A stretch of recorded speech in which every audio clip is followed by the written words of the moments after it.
The champagne glass shattered against marble tile. That's the sound Rebecca would remember. Not her ex-husband's cruel words.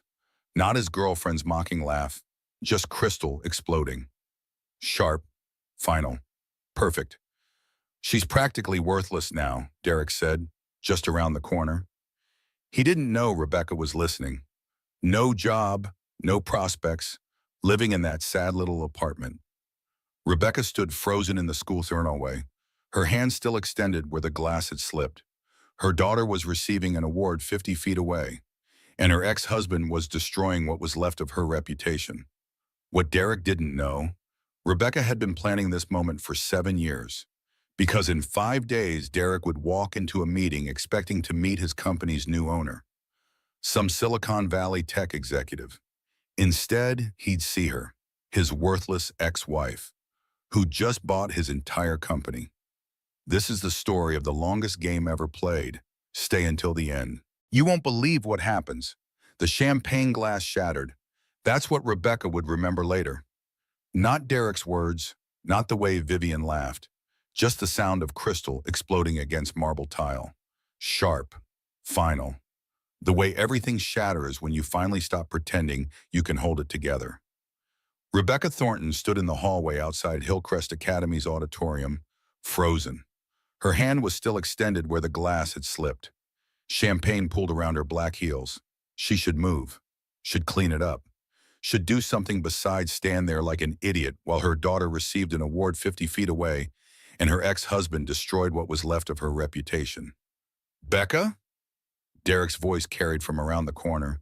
He sounded amused. She's practically worthless now. No gimme, no prospects. Living in that sad little apartment. Rebecca's breath caught. Vivian Monroe's laugh was silk and poison. How did you ever stand her? I didn't. Derek again. Casual, like discussing the weather. Not for years, but the prenup's finally done. She got nothing. Exactly what she deserved. The trophy case reflected Rebecca's face. She looked exactly like she had that morning. Dark hair pulled back, simple black dress, pearl earrings her mother gave her. How could she look the same when everything had just changed? No, that wasn't right. Nothing had changed. This was just the first time she'd heard Derek say it out loud. She did the panic thing, unlocked her phone, locked it, unlocked it again. Her hands shook. 3 times before she could think straight, before she could remember that she wasn't actually that person. The worthless one, the one with nothing. She was someone else entirely. Rebecca bent down, picked up the largest piece of crystal, sharp enough to draw blood if she squeezed. She didn't squeeze. She set it carefully on the corner of the trophy case and walked into the auditorium. The ceremony was already underway. Parents filled the rows of cushioned seats. Rebecca scanned the crowd. There, 3rd row. Derek sat beside Vivian, his arm draped across the back of her chair. Possessive. Comfortable. Like he'd never sat beside Rebecca in these same seats for 14 years of school events. Rebecca slipped into an empty seat 7 rows back. Close enough to see, far enough that Derek wouldn't notice her. He never noticed her. That had been the problem. That had also been her greatest advantage. Principal Morrison stood at the podium. Her voice echoed through the sound system. Our next award recognizes outstanding achievement in advanced mathematics. This year's recipient has maintained a perfect score in calculus and competed at the state level. Please welcome Lily Thornton. Rebecca's daughter walked across the stage, 16 years old, poised, confident. Everything Rebecca had pretended to be at that age. Everything Rebecca had actually become when no one was looking. Lily scanned the audience. Her eyes found Derek first. He waved. Lily smiled. Then her eyes kept searching. Found Rebecca. The smile changed, became real. Rebecca waved back, blew a kiss. Lily caught it, pressed it to her heart. Derek never turned around. After the ceremony, parents mingled in the reception area. Rebecca stood near the refreshment table, watched Derek work the room. He was good at this. Charming, successful marketing executive. Everyone loved Derek. Everyone thought Rebecca was lucky to have been married to him. Had been. Past tense. That was done now. Mom! Lily appeared at Rebecca's elbow. Owen followed. 13 years old, all elbows and attitude. Did you see I got the highest score? I saw. Rebecca hugged her daughter. I'm so proud of you. Dad said we're going to dinner at Moretti's. Lily's voice dropped. Can you come? Rebecca glanced across the room. Derek stood with Vivian, his hand on her lower back. Vivian wore red, expensive red. The kind that said she'd never shopped at discount stores or clipped coupons or worried about making rent. Not tonight, sweetheart. Rebecca tucked a strand of hair behind Lily's ear. This is your night with Dad. Celebrate. But I'll take you shopping this weekend. Just us. Deal? Lily studied her mother's face. Too smart, too perceptive. Are you okay? I'm perfect. Rebecca kissed her forehead. Go have fun. She waited until her kids disappeared into the crowd. Then she pulled out her phone, typed a text message to Harrison Blake. Her hands didn't shake this time. The board meeting. I'm ready. Make it next Friday. His response came 30 seconds later. About damn time, Rebecca left through the side door. Didn't say goodbye to Derek. Didn't acknowledge Vivian. Just walked to her car. A 5-year-old Honda Civic. Perfectly maintained. Perfectly unremarkable. Perfectly designed to make Derek think she was struggling. She sat in the driver's seat. Doors locked. Doors. Engine off. The parking lot lights cast orange shadows across the dashboard. She could still hear the crystal shattering. Could still hear Derek's voice. Worthless. Nothing. Sad little apartment. Her phone buzzed. Kate Morrison, her best friend, her divorce attorney, her partner in the longest con Rebecca had ever pulled. How was the ceremony? Rebecca typed back. He called me worthless.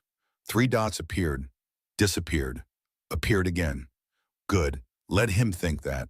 5 more days. 5 more days. Then everyone would know the truth. Then Derek would know the truth. Then the worthless ex-wife would walk into his office building as the woman who owned it. Rebecca started the car, drove toward the apartment Derek knew about. The sad little apartment, 1 bedroom, 2nd floor, furniture from IKEA, photographs of the kids on the refrigerator. This was where Derek dropped off Lily and Owen every other weekend. This was where he smirked when he picked them up. This was the proof of everything he'd always believed about her. She parked in the assigned spot, climbed the exterior stairs, unlocked the door, turned on the lights. The apartment was exactly as she'd left it, clean, modest, a little worn around the edges. She loved this apartment, not because it was home, it wasn't, but because it was the best performance she'd ever given. Rebecca kicked off her heels, made tea, sat on the second-hand couch and opened her laptop. The screen glowed in the dark room. She logged into the company portal. Meridian Analytics, her company, the one Derek didn't know existed. 7 years ago, she'd been a housewife with a business degree she'd never used. Derek had encouraged that, told her the kids needed her, told her his career was enough for both of them, told her she wouldn't understand the real business world anyway. He'd been wrong about that last part. The affair had been the wake-up call, not Derek's first affair. Rebecca wasn't stupid, but the first one she'd confirmed, the one where she'd seen the text messages, the hotel receipts, the lipstick on his collar like some cliché from a bad movie. She could have divorced him then, could have fought for alimony, could have made his life difficult. But Rebecca had always played the long game, even before she knew what the game was. Instead, she'd gone to a coffee shop, met with Richard Hartley, an old colleague from her brief time in tech before marriage, before kids, before she'd made herself small enough to fit into Derek's idea of who she should be. I have an idea, she'd told Richard, for analytics software, marketing analytics. I can build it. I just need capital. Richard had studied her over his espresso. Your husband doesn't need to know about this. My husband would laugh. He'd make it about how I don't understand the real business world. Then let's not tell him. They'd shaken hands. Rebecca had gone home, made dinner, helped Owen with homework, kissed Derek goodnight, pretended everything was fine. Then she'd stayed up until 3 in the morning coding the first prototype. That had been 7 years ago. Now Meridian Analytics had 47 employees, offices in 3 cities. contracts with 12 Fortune 500 companies, revenue in the eight figures, and as of 6 months ago, controlling interest in Thompson Gray Marketing, Derek's company. Rebecca closed her laptop, finished her tea, changed into pajamas. The apartment had one bedroom. She slept here when the kids visited. It was real enough for that. Real enough that Lily had decorated the bathroom. Real enough that Owen kept his skateboard in the closet. But it wasn't home. Home was 43 floors up in a building downtown. Home was 3,000 square feet with floor-to-ceiling windows. Home was a walk-in closet bigger than this entire kitchen. Home was the penthouse apartment no one knew about except Kate and Richard and her accountant. Home was the life she'd built in secret while Derek assumed she was worthless. Rebecca set her alarm for 5 in the morning. Friday was coming. 5 more days of playing small. 5 more days of letting Derek believe his own lies. 5 more days until she walked into his office and showed him exactly how wrong he'd been. She pulled the covers up, closed her eyes, thought about the champagne glass shattering.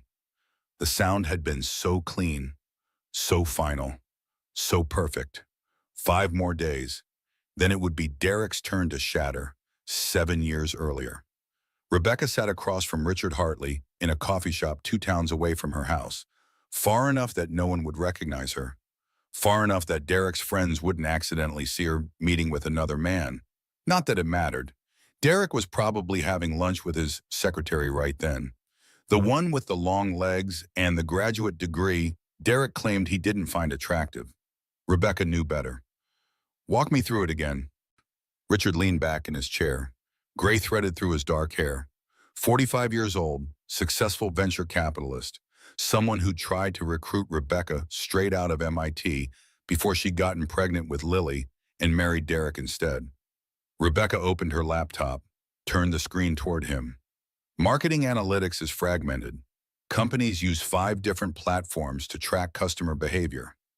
5 different dashboards. 5 different data sets that don't communicate.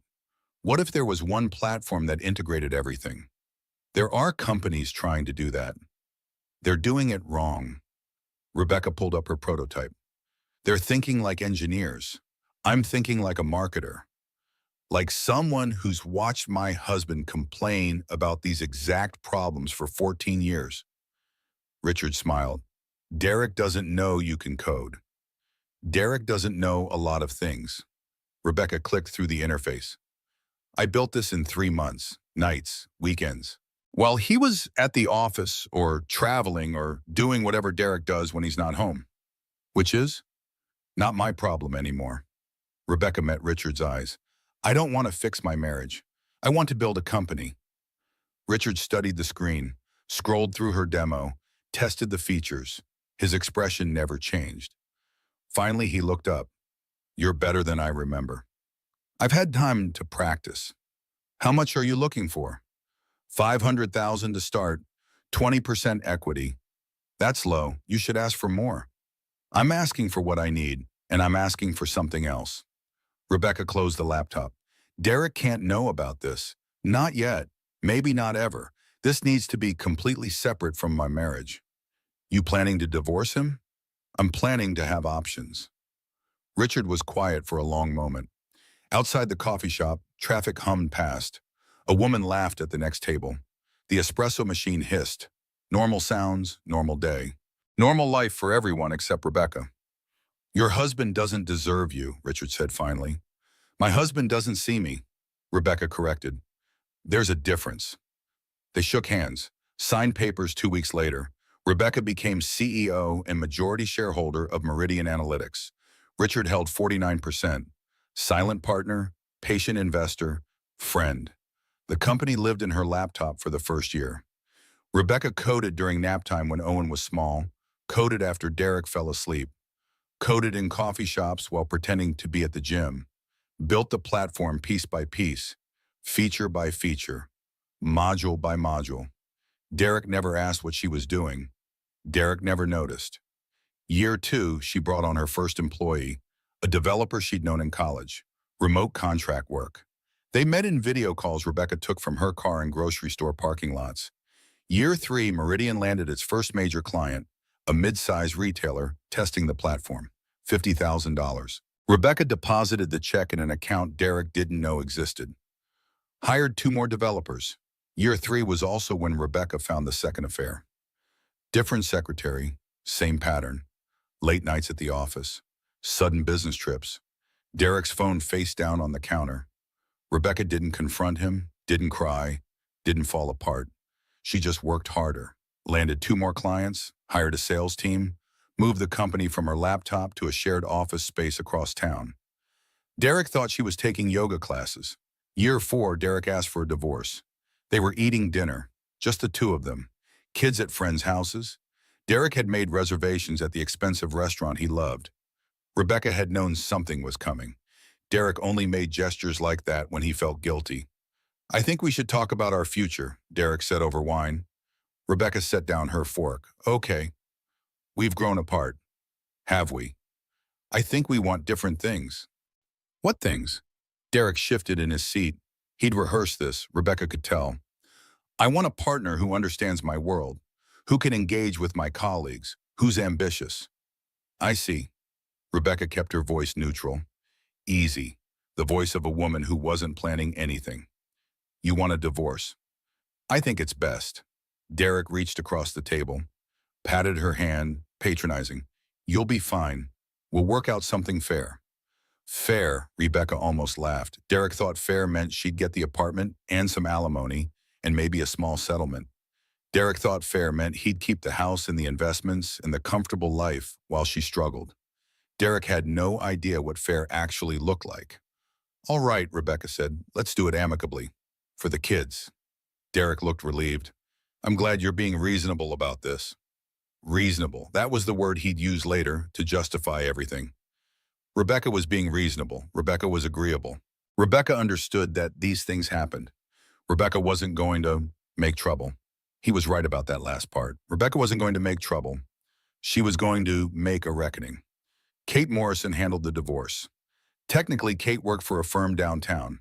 Unofficially, Kate had been Rebecca's best friend since college. Officially, Kate drew up papers that gave Derek almost everything. Unofficially, Kate and Rebecca sat in the Meridian Analytics office laughing about it. "This is insane." Kate poured them both wine. Year 5 now, Meridian had 15 employees, revenue in the millions. "You're worth more than him, way more, and you're letting him think he won." "He needs to think he won." Rebecca swirled her wine.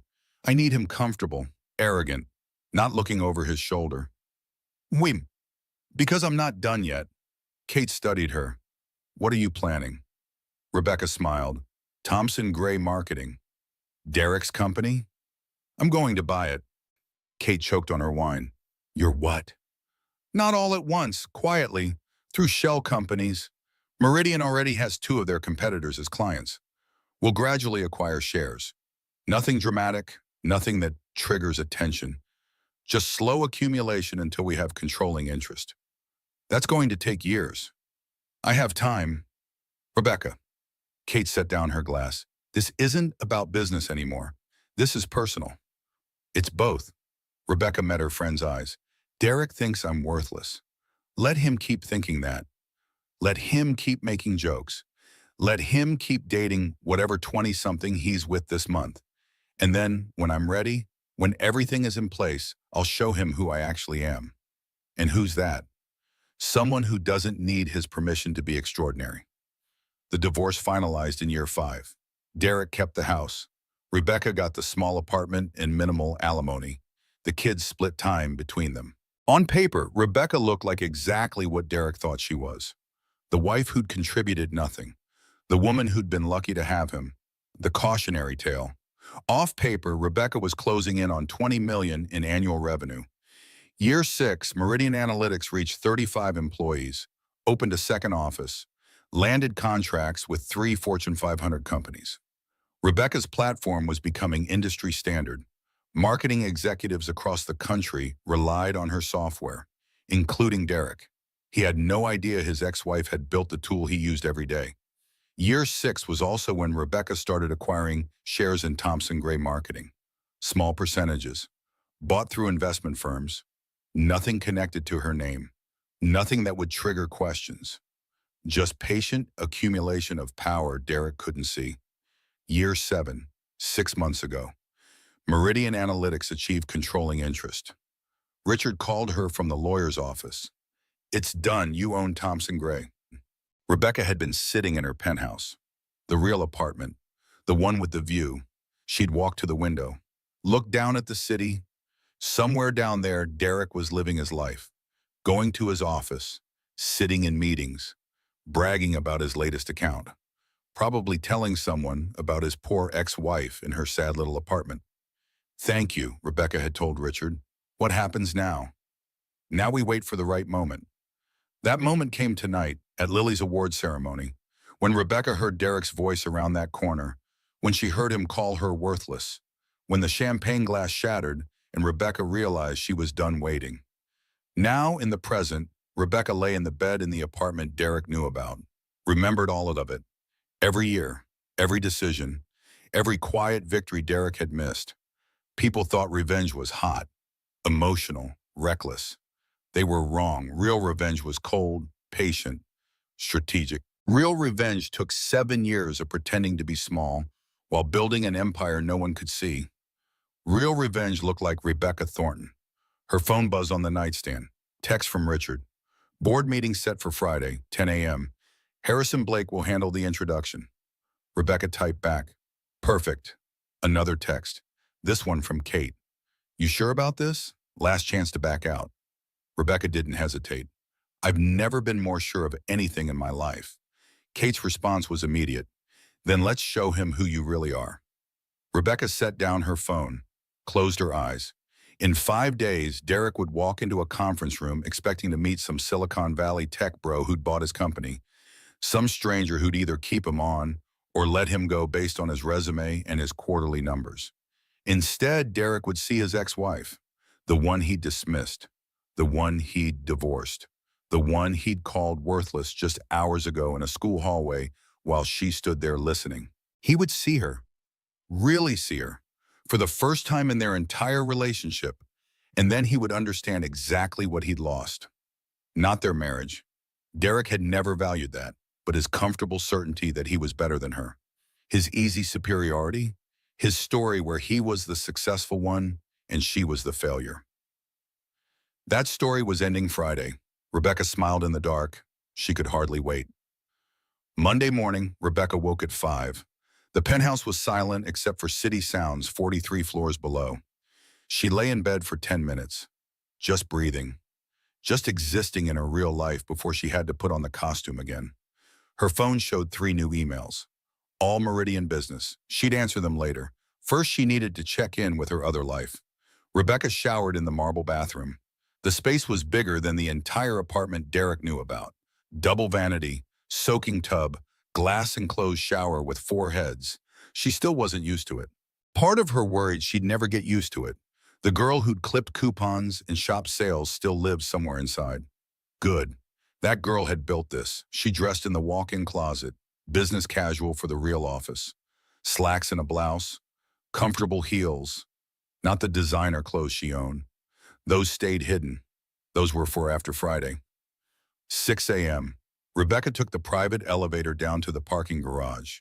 Her real car waited there. A Tesla, midnight blue. She'd bought it 6 months ago when the Thompson Gray acquisition went through. Small celebration, secret celebration. She drove across town to the Meridian Analytics building. Modern glass and steel, 10 floors. The company leased 6 of them now. Reception area with the company logo etched in brushed metal. Security guard who waved when she walked in. Morning, Miss Thornton. Morning, Marcus. She caught herself. Wrong name. That wasn't in her outline. Morning, David. David. The security guard's name was David. She needed to keep track, needed to stay focused. Friday was 4 days away. The executive elevator required a key card. Rebecca scanned hers, rode up to the 9th floor, corner office with windows overlooking downtown. Her assistant, Hannah, already had coffee waiting. Morning. Hannah followed her into the office. 26 years old, sharp, efficient. Someone who'd figure out Rebecca's secret eventually, if she hadn't already. Board prep for Friday is on your desk. Richard called twice. And Bradley Winters from Thompson Gray wants to meet. Rebecca set down her bag. Bradley Winters? He says it's important. Wouldn't tell me what it's about. Interesting. Bradley worked it with Derek, same department, same level. They'd been at the house for dinners back when Rebecca still attended Derek's work events, before she'd become too embarrassing to invite. Set it up, here, tomorrow, early. 7 a.m.? Perfect. Hannah left. Rebecca sat at her desk, opened the board prep folder. Harrison Blake had put together the presentation schedule. 10 a.m. Friday, Thompson Gray's executive team would gather in the main conference room. Harrison would introduce Rebecca as the new majority owner. Then she'd present her vision for the company's future. Simple, clean, professional. Rebecca's hands shook slightly, holding the folder. She pressed them flat against the desk. This wasn't nervousness. This was adrenaline. This was 7 years of patient work coming together. This was vindication. This was justice. Her phone rang. Kate. Tell me you slept. Kate's voice was morning rough. 6 hours. Liar. 4. That's what I thought. Papers shuffled in the background. Kate was probably already at her own office. Listen, I have some news. Vivian Monroe is asking questions. Rebecca pulled up a new screen on her computer, started typing notes. What kind of questions? About you, about the divorce settlement. She called my office pretending to need a referral for a friend, asked a lot of specific questions about prenups and asset disclosure. She thinks I hid money. She thinks something's off. Women like Vivian recognize when the math doesn't add up. Derek tells her you're broke, but Lily showed up wearing new shoes last week. Expensive shoes. Rebecca closed her eyes. She'd taken Lily shopping, bought her the sneakers she'd been wanting. Limited edition, $200. At the time it had seemed safe, just a mother buying her daughter shoes. But Vivian would notice. Vivian made it her business to notice things. It's fine, Rebecca said. 4 more days. She can suspect all she wants. If she mentions it to Derek, Derek won't listen. He's already decided who I am. Nothing Vivian says will change that. You sure? Positive. Derek's ego won't let him believe he could have been wrong about me for 7 years. Kate was quiet for a moment. You know him really well. I was married to him for 14 years. No, I mean you really understand him, how he thinks, what he'll do. This whole plan depends on predicting his reactions. He's predictable. That's why this works. Still, it's a little scary how well you've mapped this out. Rebecca looked out her office window. The city woke up below, people going to work, living their normal lives. It's not scary, it's just survival. This is what women do. We watch, we learn, we adapt, because we have to. Not all women build empires in secret. Maybe they should. Kate laughed. Call me after the Bradley meeting tomorrow. I want to know what he wants. They hung up. Rebecca worked through the morning, budget reviews, client calls, strategy session with her development team about the next software update, normal CEO things, the kind of work Derek assumed she could never do. At noon, she left the office, drove to the sad little apartment, changed clothes, jeans and a t-shirt, grocery store shoes, pulled her hair into a ponytail, became the version of herself Derek believed in. She did the panic thing again, checked her bank balance, the one Derek knew about, the account with $3,000 in it. Then she did it again, and once more. Old habit, even though she knew the balance, even though she knew her real accounts had 7 figures. The habit persisted. 1 p.m. Rebecca drove to Owen's school, parent-teacher conference. She sat in a plastic chair across from his math teacher. Owen's doing well. Mrs. Peterson pulled out a progress report. His grades have improved significantly this semester. That's wonderful. Rebecca studied the numbers. Mostly B's. 1A, that was new. He seems more focused, more confident. Mrs. Peterson leaned forward. Has something changed at home? Rebecca thought about that. Had something changed? The divorce was 2 years final. That wasn't new. The custody arrangement was stable. What had changed was Rebecca. Her secret success was bleeding through, making her more confident, making her stronger. And maybe Owen felt that. We're in a good place, Rebecca said carefully. All of us. I'm glad. Sometimes divorce is hard on kids, but Owen seems to be thriving. The word thriving stuck with Rebecca after she left. She sat in the Honda Civic in the school parking lot, thought about her son thriving, thought about Lily excelling in math, thought about how Derek would claim credit for both, his genetics, his support, his parenting. Derek wouldn't mention that Rebecca did homework every night, that she attended every conference, that she showed up even when it was technically his custody week because she knew the kids needed consistency. Derek wouldn't mention any of that because Derek didn't see it. 4 more days, Rebecca drove back across town, not to the penthouse, not yet, to a coffee shop she liked, the one where she'd first met with Richard 7 years ago. She ordered tea, sat in the corner with her laptop, pretended to work on something while actually just remembering. The memory flooding had started. She couldn't stop it. Every good moment with Derek now tainted by knowing how it ended. Their wedding day. She'd been so happy, so certain they'd build a life together. Had Derek been faking even then? Or had he believed it too before he started believing she wasn't enough? Their first apartment. Tiny. Cheap. They'd made love on an air mattress and eaten cereal for dinner and laughed about being broke together. When had Derek stopped finding that romantic? When had their shared struggle become his success and her failure in his mind? Lily's birth. Derek crying while he held their daughter. He'd been a good father then. He was still a good father now. That made it more complicated. Rebecca could have hated him cleanly if he had been terrible to the kids. But he loved them. He showed up for them. He just didn't see Rebecca anymore. Maybe he never had. Her phone buzzed. Text from Lily. Dad's taking us to dinner Wednesday. Can you come? Rebecca typed back. It's his night, honey. You should have time with just him. He's bringing Vivian.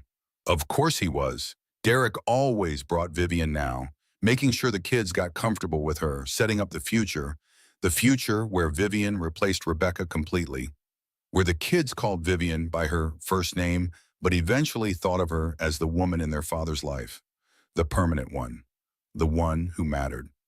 I'll take you out Friday night, Rebecca typed. Just us three. Deal? Deal. Love you, Mom. Love you too.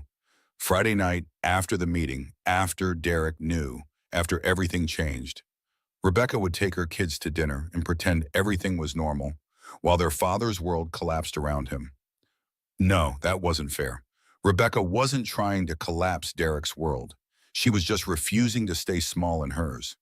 She closed her laptop, left the coffee shop, drove to the penthouse, her real home, the place no one knew about. The elevator opened directly into her apartment, 3,000 square feet, floor-to-ceiling windows, view of the entire city, kitchen with marble countertops, living room with furniture she'd picked herself. Not the furniture Derek had chosen for their married house, not the furniture that fit his aesthetic. Her choices, her style, her space. Rebecca walked to the window, looked down. Somewhere down there, Derek was living his life. Maybe having dinner with Vivian, maybe telling her about his day, maybe laughing about something, living his comfortable existence where he'd successfully divorced his useless wife and moved on to someone better. 4 more days until that story ended. Rebecca pulled out her phone, opened the photos, found the one from tonight, Lily in her awards ceremony dress, smiling, holding her mathematics trophy, beautiful, smart, kind, everything Rebecca and Derek had made together. That was worth protecting. That was worth fighting for. Not the marriage. That was dead, had been dead for years before the divorce papers. But the truth, the kids deserved to know the truth, that their mother wasn't worthless, that their mother had built something extraordinary, that their mother was someone to be proud of. 4 more days, then Lily and Owen would know who she really was. Then everyone would know. Rebecca changed into pajamas, made dinner, sat at her dining table alone. The apartment was quiet, peaceful. This was her real life, but it was also incomplete, hidden, secret. She was tired of secrets. She was tired of being invisible. Friday morning, she would walk into Thompson Gray Marketing. She would stand in front of Derek and his colleagues. She would show them the company she'd built, the platform they used, the success they'd never imagined she could achieve. And then she would give Derek a choice: stay and work for her, prove himself on merit, or leave and find something else. Either way, he'd know. He'd finally see her, really see her, the way he should have seen her 14 years ago, the way he should have seen her every day of their marriage. Rebecca finished dinner, cleaned up, got ready for bed. Tomorrow she'd meet with Bradley Winters, find out what he wanted. Then Wednesday, Thursday, then Friday. Then everything would change. She set her alarm for 5 a.m., lay down in the California king bed, looked at the ceiling. The champagne glass still echoed in her memory. The sound of breaking, the sound of something ending, or maybe it was the sound of something beginning. Rebecca smiled in the dark. 4 more days, Monday morning. Derek Thornton woke in the house he'd kept, the house he'd shared with Rebecca, the house that was his now, completely his. Vivian lay beside him, still asleep, red hair spread across the pillow. She was beautiful, successful, everything Rebecca hadn't been. Derek watched her breathe for a moment, felt satisfied. This was better. This was right. This was what his life should have always been. He got up, showered in the master bathroom he no longer had to share, dressed in the walk-in closet that used to hold Rebecca's clothes. Now it held his suits, his shoes, his accessories, everything organized exactly how he liked it. 7 a.m. Derek made coffee, the expensive kind, Ethiopian beans. Vivian had introduced him to good coffee. Rebecca used to buy whatever was on sale at the grocery store. That should have been a sign. Should have told him she didn't appreciate quality. His phone showed 2 emails, one from Harrison Blake, the other from his mother. Harrison's email was brief. Important meeting Friday, 10 a.m. New ownership wants to meet the executive team. Attendance mandatory. New ownership. Thomson Gray had been bought 6 months ago. Some Silicon Valley tech company. Meridian Analytics. Derek had looked them up. Solid company. Their platform was actually excellent. Derek used it himself. But the sale had been quiet. No announcements, no press releases. Just a private acquisition and business as usual. Until now. Derek opened his mother's email. Dinner this week. Need to discuss Lily's college plans. He typed back. Thursday work? His mother responded immediately. Perfect. 6 p.m. And bring Vivian. Derek smiled. His mother loved Vivian, had loved her from the first introduction. Finally, Janet Thornton had said, a woman who understands your world. Unlike Rebecca, Rebecca had never fit with his mother, had never dressed right, never said the right things, never impressed at family gatherings. His mother had told him for years that he'd married beneath himself. Derek hadn't believed her at the time. Now he knew she'd been right. 8 a.m. Derek drove to Thomson Gray Marketing. 45-minute commute. He used the time to return calls, plan his day, think about his career trajectory. He was due for a promotion, had been due for 2 years. Maybe the new ownership would recognize his value. Maybe this was his opportunity. The office building was glass and steel. 12 floors. Thomson Gray occupied the top 3. Executive parking underground. Derek pulled into his assigned spot, took the elevator up. His office was on the 11th floor. Corner space. Good view. Photos of Lily and Owen on his desk. One photo of Vivian from their trip to Napa. No photos of Rebecca. Those were gone now. Packed away. Past tense. Derek's assistant brought coffee. Morning, you have the Hopkins pitch at 9. Budget review at 11. And Bradley Winters wants to see you. About what? He didn't say. Bradley appeared in Derek's doorway 10 minutes later. They'd worked together for 6 years. Same level, same department, friendly rivals. Except lately Bradley had been distant, quiet, like he was keeping something to himself. Got a minute? Bradley closed the door behind him. Sure, what's up? Bradley sat down, studied Derek for a long moment. Friday's meeting, the new owner. What about it? You should be careful. Derek frowned. Careful how? New ownership usually means changes, restructuring, sometimes layoffs. I'm not worried. Derek leaned back in his chair, confident. I landed the Hartwell account last year, grew regional sales by 30%. My numbers are solid. Your numbers are fine. That's not what I'm talking about. Then what are you talking about? Bradley seemed to be choosing his words carefully. The new owner, Meridian Analytics, they have a reputation for being ruthless about performance, about attitude, about how you treat people. I treat people fine. Do you? Bradley met his eyes. Think about how you talk about your ex-wife. Derek stiffened. What does Rebecca have to do with anything? Nothing, probably nothing. Bradley stood. Just be careful Friday. That's all I'm saying. He left. Derek sat at his desk, confused, annoyed. What did Rebecca have to do with his job? Why would Bradley bring her up? Derek pulled out his phone, scrolled to his text thread with Vivian. Blake wants the executive team to meet new ownership Friday. Probably wants to size us up. Vivian responded immediately. What will you say? What I always say. I'm valuable. I'm the one who makes things happen here. You are.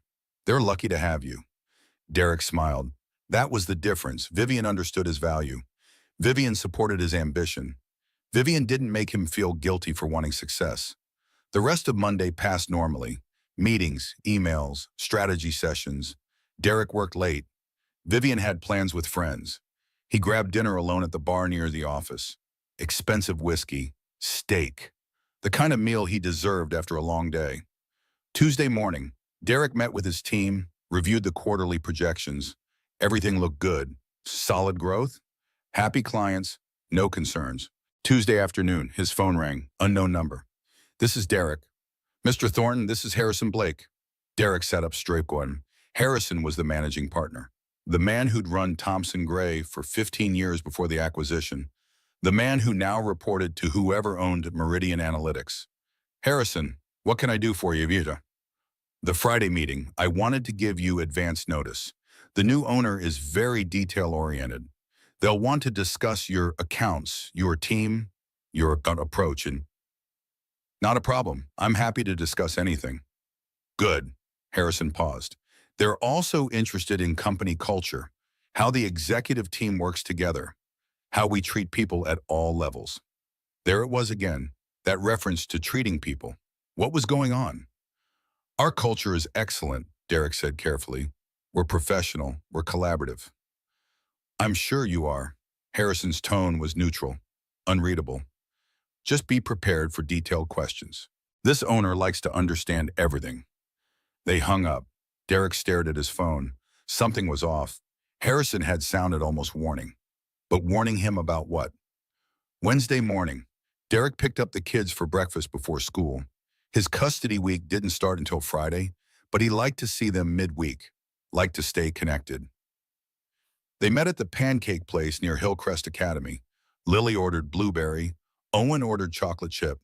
Derek ordered coffee and fruit, trying to watch his weight. Vivian had mentioned he'd put on a few pounds. How's school? Derek cut his melon. Good. Lily was quiet, more quiet than usual. Just good. Mom took me shopping Saturday. Got those shoes I wanted. Derek glanced under the table. Limited edition sneakers. $200. He'd told Lily they were too expensive. Rebecca must have bought them anyway. Undermining him, making him look like the bad guy. Those are nice. Derek kept his voice neutral. Your mom must have saved up. I guess. Lily pushed pancakes around her plate. Dad, is Vivian moving in? We've talked about it. Why? Just wondering. Owen spoke through a mouthful of chocolate chips. She leaves stuff everywhere. Her makeup is all over your bathroom. That's because she stays over sometimes. She stays over every night, Lily corrected. Derek set down his fork. Would it bother you if Vivian lived with us? Lily shrugged. Non-answer. Teenage deflection. Owen kept eating. She's not trying to replace your mom, Derek said. Your mom will always be your mom. I know. Lily met his eyes. But Mom lives in that tiny apartment, and you have the whole house and now Vivian. It just seems what? Unfair. Derek's jaw tightened. This was Rebecca's influence, planting ideas, making the kids feel sorry for her. Your mom got what was fair in the divorce. She chose not to fight for more. Because she wanted it to be easy for us, Lily said quietly. She told me.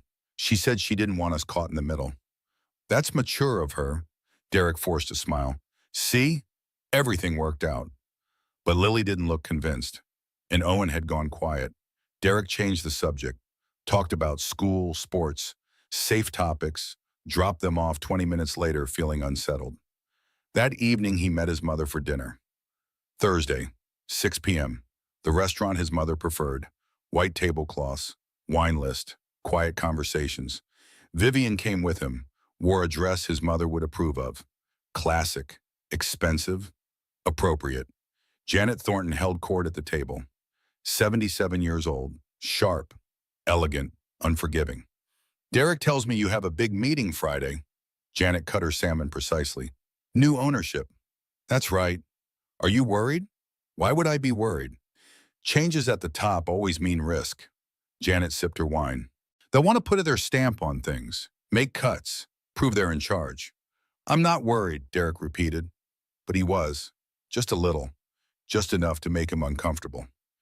Vivian touched his hand. Derek is the best at what he does. They'd be stupid to let him go. Of course he is. Janet smiled at Vivian, approving. Unlike some people who contributed nothing.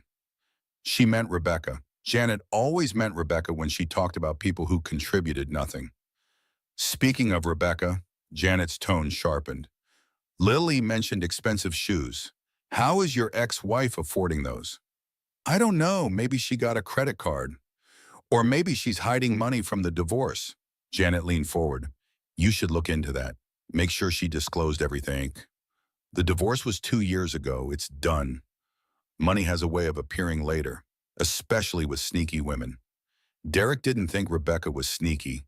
He thought she was, what? Simple, uncomplicated. She'd never been good with money, never understood investment, never asked questions about their finances during the marriage. She'd been content to let him handle everything. That's why the divorce had been so easy. Rebecca hadn't known enough to fight.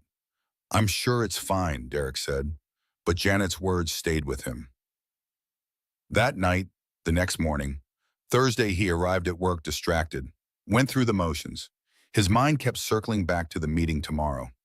10 a.m. tomorrow, he'd meet the new owner, some tech entrepreneur from Silicon Valley probably, someone who'd made their fortune young, someone who thought they could waltz in and change everything.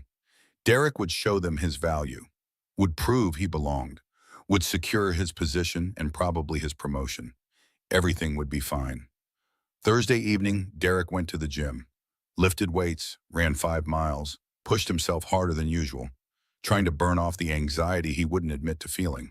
His phone buzzed during cooldown. Text from Bradley. Good luck tomorrow.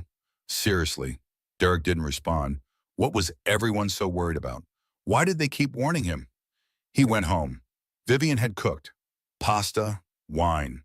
They ate on the patio Rebecca had designed, the garden Rebecca had planted. Derek didn't think about that. Didn't think about anything except tomorrow. Friday morning, 5 a.m. Derek woke before his alarm, showered, shaved carefully, selected his best suit. Navy, Brooks Brothers, the one that cost more than Rebecca used to spend on clothes in a year. 6 a.m., he made coffee, checked his phone. Email from Harrison, see you at 10, conference room A. Come prepared. Come prepared. What did that mean? Derek had his quarterly reports, his account summaries, his performance metrics. He was always prepared. 7 a.m. Derek kissed Vivian goodbye, drove to the office. 45 minutes in traffic. He listened to a podcast about leadership, about executive presence, about commanding a room. 8 a.m. He arrived at Thompson Gray, 2 hours early, went to his office, reviewed everything one more time. Numbers, names, strategies. Perfect. All perfect. 9:30. Derek walked to the bathroom, checked his appearance in the mirror. The suit looked good, professional, successful. He looked like a man who belonged in the room, a man who couldn't be dismissed. 9:45. He made his way to conference room A, top floor, the room with the best view. Several colleagues already waited. Bradley, Jennifer, Marcus from accounting, Sarah from HR. They all looked nervous. Derek didn't feel nervous. Derek felt ready. 10 a.m. Harrison Blake walked in. Thank you all for coming. Harrison stood at the head of the table. As you know, Meridian Analytics acquired controlling interest in Thompson Gray 6 months ago. Our new majority owner has preferred to work behind the scenes. Until now. Everyone leaned forward. Today you'll meet them. They'll explain their vision for the company. Please welcome them with the professionalism Thompson Gray is known for. Harrison walked to the door, opened it. A woman walked in. Derek's brain stopped working. Because the woman was Rebecca, His ex-wife, Rebecca, the one who lived in the sad little apartment, the one who had no job, no prospects, no future. That Rebecca walked into the conference room wearing an Armani suit and carrying herself like she owned the place. Because she did own the place. Rebecca's eyes found his, held his gaze. Her expression was calm, professional, unreadable. Harrison spoke. Gentlemen, ladies, please meet Rebecca Thornton, founder and CEO of Meridian Analytics, and as of 6 months ago, majority owner of Thompson Gray Marketing. The room went silent. Derek's mouth opened. Nothing came out. Rebecca smiled. Hello, everyone, she said. Let's talk about the future. The conference room was silent except for the HVAC system, that low hum. Rebecca counted the seconds. 1, 2, 3, 4. Someone's phone vibrated against the mahogany table. 5, 6. Derek's mouth opened. 7, 8. He closed it. Rebecca had imagined this moment for 7 years. In her imagination, Derek had shouted, or walked out, or demanded explanations. In reality, he just sat there, frozen, like his brain couldn't process what his eyes were seeing. That was almost better. Most of you know me as Derek's ex-wife. Rebecca walked to the head of the conference room. Harrison stepped aside, gave her the floor. Today I'd like you to meet me as something else, the person who built the analytics platform you've been using for the past 3 years. She clicked the remote in her hand. The screen behind her lit up. Meridian Analytics logo. Clean, professional, powerful. 7 years ago, I saw a problem in the marketing industry. Data fragmentation. Multiple platforms that didn't communicate. Executives drowning in information but starving for insight. Rebecca advanced to the next slide. Growth charts, revenue projections, client list. I built Meridian to solve that problem. Bradley Winters was nodding. He'd known this was coming. Rebecca had met with him Tuesday morning, warned him, asked him to be her ally when the moment came. He'd agreed immediately. Jennifer from sales looked confused. Sarah from HR looked impressed.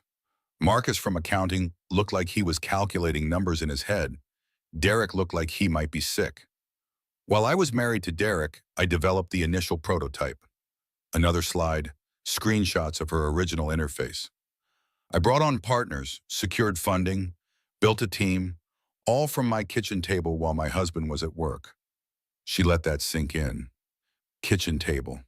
While Derek was at work. While Derek assumed she was doing nothing. While Derek told people she didn't understand the real business world. During our divorce proceedings, I chose not to disclose Meridian. Rebecca met Derek's eyes, held them. The company was built with money I raised independently. The work was done on my own time. It was completely separate from marital assets. She paused, let the room absorb that. No one spoke, no one moved. Some of you might question the ethics of that decision. Rebecca's voice stayed calm, professional. I questioned it myself, but then I remembered every time my ideas were dismissed, every time my opinions were ignored, every time I was told I didn't understand business. And I realized I didn't owe anyone disclosure of what I'd built entirely on my own. Her finger hovered over the remote. Next slide. But she didn't advance yet. Let the silence stretch. Let them sit with it. Derek finally found his voice. This is insane. Is it? Rebecca tilted her head. Which part? That I built a successful company? Or that you never noticed? You lied. I built something. You assumed I did nothing. Those aren't the same thing. Derek pushed back from the table, stood. His face was the color of old newspaper. I can't. Sit down, Derek. Harrison's voice was firm. Let her finish. Derek sat, didn't look at Rebecca, looked at the table, at his hands, at anything but her. Rebecca advanced the slide. Acquisition details. 6 months ago, Meridian Analytics acquired controlling interest in Thompson Gray Marketing. The transaction was handled through investment firms. Standard corporate acquisition. Nothing illegal, nothing unethical, just business. Another slide. Organization chart. Rebecca's name at the top, Harrison's below, then the executive team, including Derek. Today I'm assuming active leadership. Harrison will transition to advisory role. Rebecca set down the remote. placed both hands on the table. I want to be clear about my intentions. I'm not here for revenge. I'm not here to punish anyone. I'm here because I built a company that can help Thompson Gray grow. She looked around the room, made eye contact with each person. Bradley, Jennifer, Sarah, Marcus, saved Derek for last. Everyone in this room will have the opportunity to prove themselves, on merit, based on performance. Fair evaluation for everyone. Rebecca's voice softened slightly. I know this is a shock. I know some of you have questions. We'll address all of that in individual meetings next week.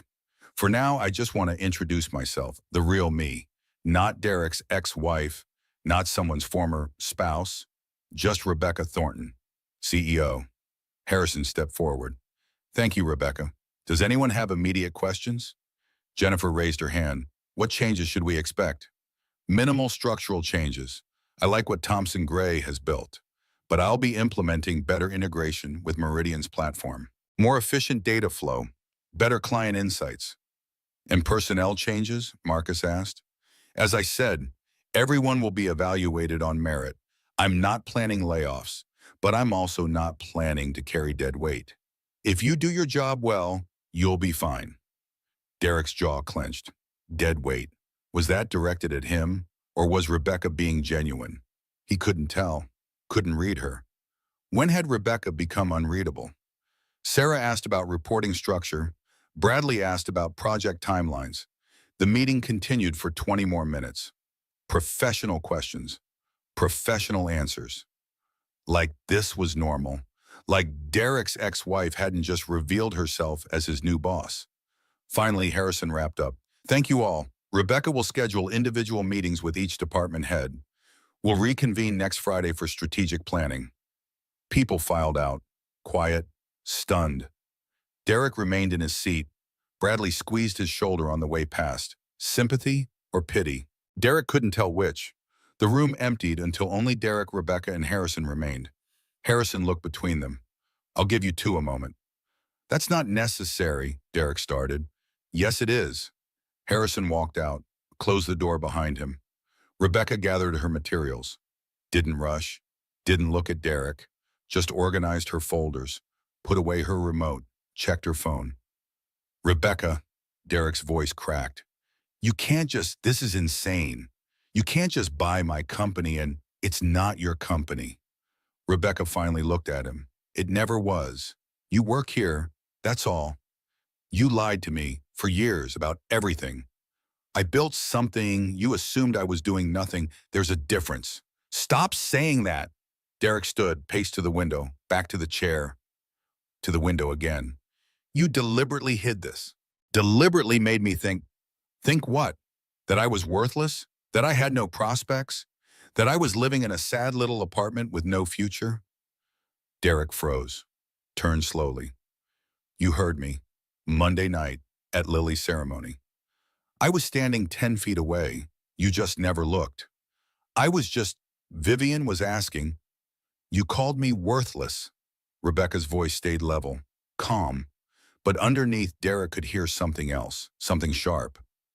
Not to my face, not in anger, just casually, like it was a fact, like I was obviously worth nothing and everyone knew it. I didn't mean, yes, you did. Rebecca picked up her bag. You meant exactly that. You've thought it for years, maybe the whole marriage. And you know what? I let you think it, because it was easier to let you believe your own lies than to fight you constantly about who I actually was. Derek didn't know what to say, didn't know how to respond. This Rebecca was different, confident, strong. Nothing like the woman he'd been married to. Or maybe she'd always been this woman. Maybe he just never looked. What happens now? Derek asked quietly. That's up to you. What does that mean? Rebecca walked to the door, stopped, turned back. You're a good executive, Derek. Your numbers are solid. Your clients like you. You're talented at what you do. But if you want to stay at this company, you'll need to prove you can work for me, report to me, take direction from me. Rebecca held his gaze. Can you do that? Derek's pride wanted to say no, wanted to walk out, wanted to quit dramatically and find something else, somewhere Rebecca couldn't touch. But his practical side knew better. His resume looked good here, his salary was excellent, and in this economy, with his age, with his specific experience, finding an equivalent position wouldn't be easy. I need to think about it, he said. Fair enough. You have until Monday. Let Harrison know your decision. Rebecca opened the door. Oh, and Derek? That sad little apartment you love to mention? I kept the lease for the kids. They like having a place that's just ours. Uncomplicated. But I don't actually live there. Haven't for 5 years. She walked out. Derek stood alone in the conference room. 43 floors up, view of the entire city. He'd given presentations in this room, closed deals, celebrated victories. This was his territory, his professional home. Except it wasn't anymore. Now this building belonged to Rebecca. This company belonged to Rebecca. Everything belonged to the woman he'd called worthless 3 days ago. Derek pulled out his phone, called Vivian. She answered immediately. How did it go? Did they offer you the promotion? Vivian. Derek's voice sounded strange to his own ears, hollow. I need to tell you something. What's wrong? You sound weird. The new owner, the person who bought Thompson Gray. What about them? It's Rebecca. Silence on the line, then, what? Rebecca owns the company. She's been running some tech company for 7 years. She's the CEO. She's my boss now. More silence. Then Vivian's voice, cold. You're joking. I'm not joking. She just introduced herself to the executive team. She owns controlling interest. She's taking over. Your ex-wife, the one with no job, the one who lives in that apartment. Apparently that was fake. She has a different apartment, a real one, and a company, a successful company. How successful? I don't know. She didn't share numbers, but she bought Thompson Gray, so very successful. Vivian was quiet for a long time. Derek could hear her breathing, could imagine her face, the calculations happening behind her eyes. I need to go, Vivian said finally. Wait, I'll call you later. I need to think. She hung up. Derek stood in the empty conference room. Alone, his ex-wife owned his company. His girlfriend was reconsidering their relationship. His career was suddenly uncertain. Everything he'd built, everything he'd counted on, all of it had shifted in the span of 20 minutes. He did the thing Rebecca used to do, paced to the window, back to his chair, to the window, back to the chair. Couldn't settle, couldn't process. This couldn't be real. This couldn't be happening. But it was real. It was happening. And Derek had no idea what to do about it. He left the conference room. Took the elevator down to his office. His assistant wasn't at her desk, probably at lunch. Good, he needed privacy. Derek closed his office door, sat at his desk, looked at the photos. Lily, Owen, Vivian. The life he'd built after leaving Rebecca. Except he hadn't left Rebecca. Not really. She'd been building this the whole time. Planning this, waiting for the perfect moment to reveal it. 7 years. 7 years of letting him think he'd won, of letting him feel superior, of letting him call her worthless while she built an empire he didn't even know existed. That took patience. That took planning. That took kind of strategic thinking Derek had to admit he hadn't known Rebecca possessed. His phone buzzed. Text from his mother. How did the meeting go? Derek typed back, I'll call you later. Another text. Bradley this time. You okay? That was intense. Derek didn't respond, didn't know what to say. One more text. Kate Morrison, Rebecca's best friend, the divorce attorney who'd drawn up those papers that gave Derek everything. Bet you're rethinking that prenup now. Derek threw his phone across the room. It hit the wall. Didn't break, just clattered to the floor. He put his head in his hands. What had he done? What had he missed? How had he been so blind for so long? And more importantly, what was he going to do now? Derek sat in his office for an hour, maybe 2. He lost track. His assistant came back from lunch, knocked tentatively. Mr. Thornton, do you need anything? No, hold my calls. All of them? All of them. She retreated. Derek heard her whispering to someone. Probably the whole office knew by now. Rebecca Thornton, the ex-wife, the new owner, the woman no one had seen coming. His phone lay on the floor where he'd thrown it. Derek retrieved it, screen intact. 3 missed calls from Vivian. 5 texts. We need to talk. Call me. Derek. This changes things. I need space to think. Space to think. Translation. Vivian was reconsidering their relationship because Derek's status had changed, because he wasn't the successful executive dating down anymore, because his ex-wife had just revealed herself as more successful than both of them combined. Derek opened his email. Message from Rebecca's assistant. Ms. Thornton would like to meet with you in her office at 3 p.m. today. Please confirm. Her office, not Harrison's old office. Her office. Because she owned this building now. Owned this company. Owned Derek's professional future. He typed back, confirmed, 3 p.m. That gave him 90 minutes to figure out what to say, how to react, what to do. Derek left his office, took the stairs, needed to move, needed to think, went down instead of up, down to the parking garage, sat in his car, just sat there in the concrete space with fluorescent lights humming overhead. His phone rang. His mother. Derek answered. Hi, Mom. What happened? Your text was cryptic. The new owner, it's Rebecca. Silence. Then, excuse me? Rebecca bought the company. She owns it. She's been running some tech startup for 7 years. Very successful, apparently. That's impossible. Rebecca doesn't have that kind of money. She does. She built a company during our marriage. Never told me, kept it secret, and now she owns Thompson Gray. His mother's voice turned sharp. This is vindictive. This is cruel. This is her trying to embarrass you. I don't think that's what this is. Of course it is. She's attacking you, trying to humiliate you publicly. You need to fight this. Find a lawyer. There has to be a way to prove she hid assets during the divorce. The divorce was 2 years ago, and she says the company was separate from marital assets. She would say that, but no one builds a company in secret without using marital resources. Your house, your computer, your Mom, Derek cut her off. I need to go. I have a meeting with her at 3. Don't go. Don't give her the satisfaction. I have to go. She's my boss now. Then quit. Find another job. Don't let her do this to you. Derek hung up. His mother was still talking, but he couldn't listen anymore. Couldn't hear another voice telling him what to do, what to think, how to respond. He needed to figure this out himself. 2:30. Derek went back inside, took the elevator to the 9th floor. Rebecca's assistant sat at a desk outside what used to be Harrison's office. The nameplate had already been changed. Rebecca Thornton, CEO. Mr. Thornton, the assistant smiled, professional, neutral. Miss Thornton is ready for you. Go on in. Derek opened the door. The office had changed, not drastically, but noticeably.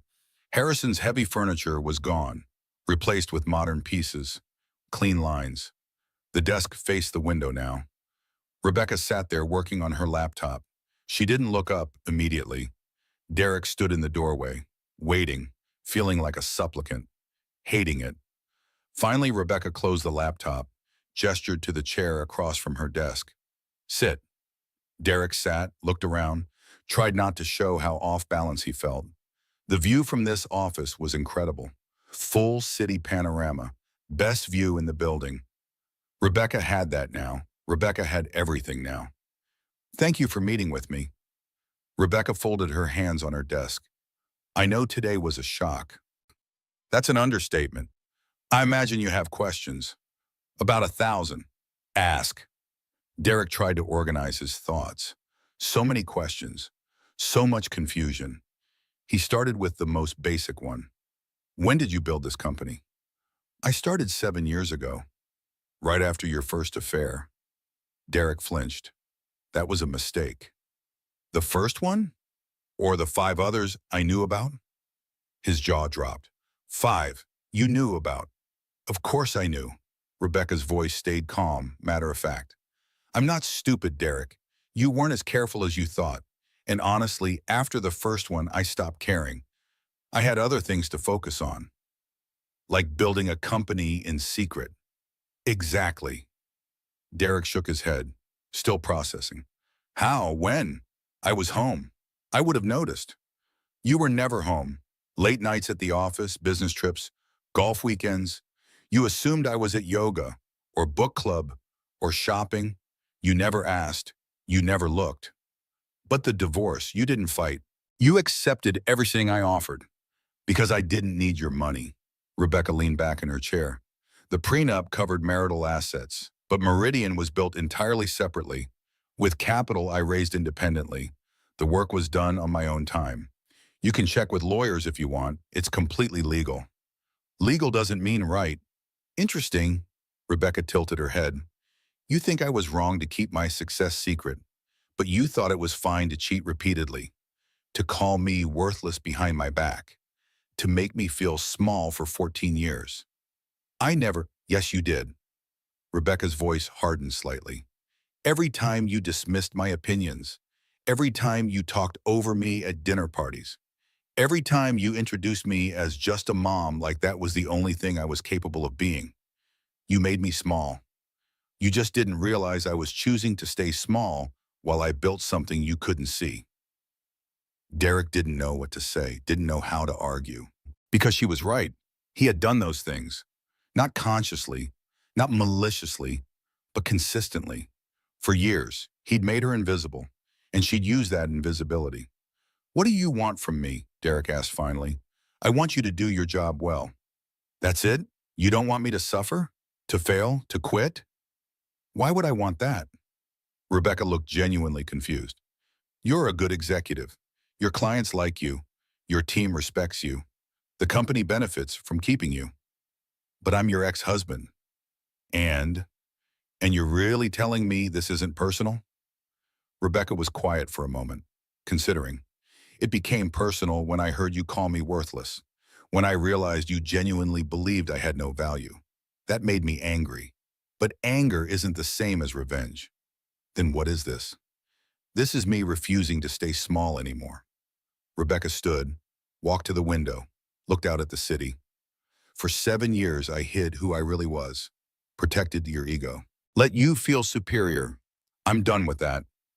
Not because I want to hurt you, but because I'm tired of pretending to be less than I am. Derek joined her at the window, stood beside her. They'd stood like this before, years ago, in their old apartment, looking out at much smaller views, planning their future together. Except they'd never really planned together. Derek had planned, Rebecca had agreed. That's how it had always been. I never meant to make you feel worthless, Derek said quietly.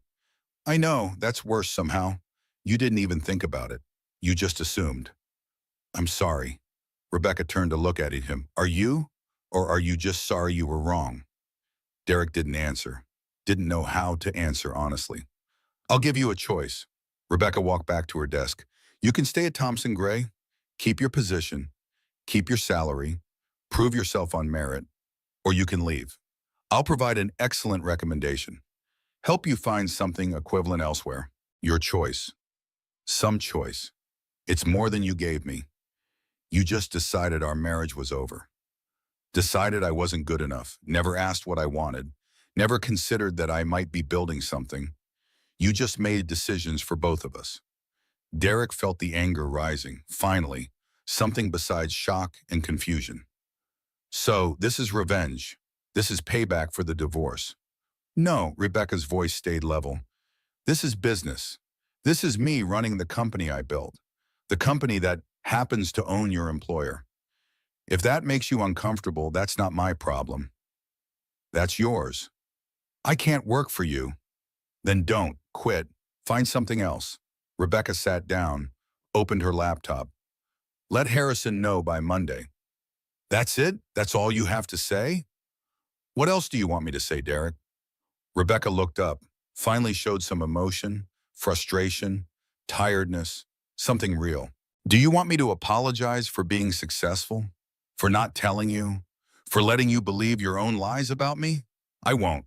I'm done apologizing for not being small enough to fit into your idea of who I should be. Derek stared at her. This woman was a stranger, confident, fierce, nothing like the Rebecca he'd known or thought he'd known. I need to think, he said. Wait the weekend. Decide what you want, but decide honestly. Can you really work for me? Can you take direction from me? Can you respect me as your boss? Rebecca returned her attention to her laptop. If the answer is no, that's fine, but be honest with yourself about it. Derek left, walked out of her office, past her assistant, to the elevator, down to the parking garage, got in his car. His phone showed 6 missed calls. Vivian, his mother, Bradley, his mother again, Vivian again, numbers he didn't recognize. He turned off his phone, drove home. The house that used to be theirs. The house that was his now, pulled into the driveway, sat there. Vivian's car wasn't there. She'd probably gone to her own place. To think, to decide if dating Derek was still worth it now that his status had changed. Derek went inside, poured whiskey, sat on the patio Rebecca had designed, the garden Rebecca had planted. He'd kept it all, maintained it exactly how she'd set it up, because it was beautiful, because it worked, because Rebecca had always been good at building things.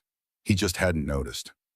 Derek drank his whiskey, watched the sun set, thought about Monday, thought about his choice, stay or go, work for Rebecca or start over. Except that he'd been wrong or hold on to his pride.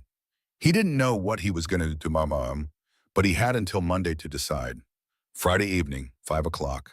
Rebecca sat in her real apartment, the penthouse, 43 floors up. She'd sent Hannah home early, told her to enjoy the weekend. Now Rebecca sat alone with floor-to-ceiling windows showing the city below, and her hands shaking so badly she had to set down her wine glass. She'd done it. The reveal, the confrontation, the moment she'd planned for 7 years. It was over. Finished. Complete. So why did she feel like this? Not triumphant, not victorious, just hollow and exhausted and weirdly sad. Rebecca walked to her closet, the walk-in closet bigger than most bedrooms. Designer clothes hung in perfect rows, shoes organized by type, accessories displayed like art. She stood in the middle of it all. 3 hours before she was supposed to pick up Lily and Owen for dinner. 3 hours to pull herself together. Instead, she slid down to sit on the floor. The carpet was plush, cream-colored, expensive. Designer shoes surrounded her on their lucite stands. Louboutin, Manolo, Chanel, evidence of success, proof of everything she'd built. She panic-cleaned at 6 a.m. this morning. The penthouse had been immaculate. She'd reorganized the spice cabinet anyway, alphabetically first, then by cuisine type, then alphabetically again. Old habit, panic habit, the habit that came when everything felt out of control. Now she sat in her closet, alone, surrounded by evidence of her success, and felt more lost than she had in years.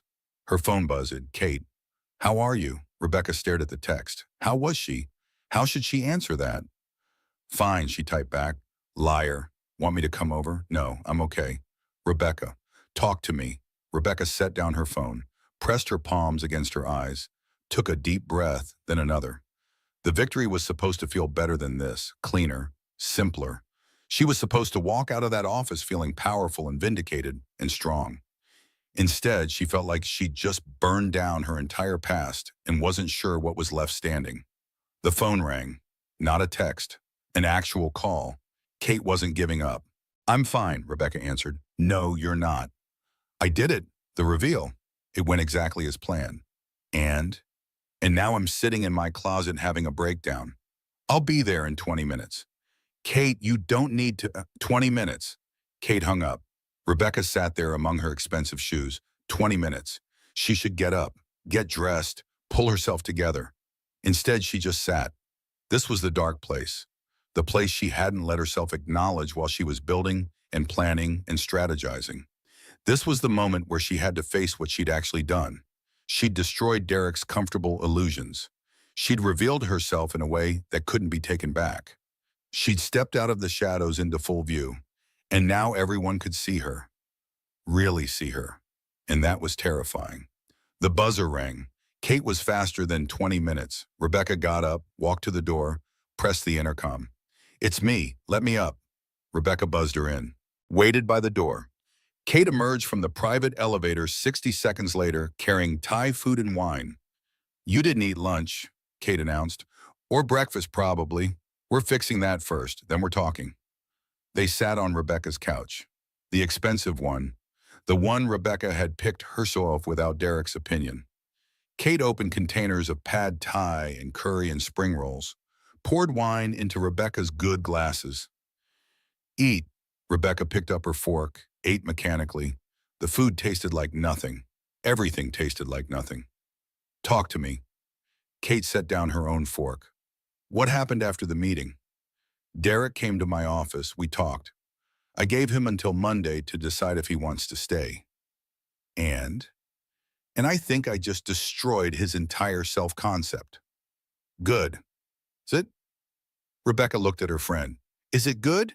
I mean, yes, he was an asshole. Yes, he dismissed me for years. Yes, he deserved to know the truth. But Kate, I broke him today. I saw it happen. And I'm not sure how I feel about that. You feel guilty. Maybe, I don't know, I feel something. Kate poured more wine.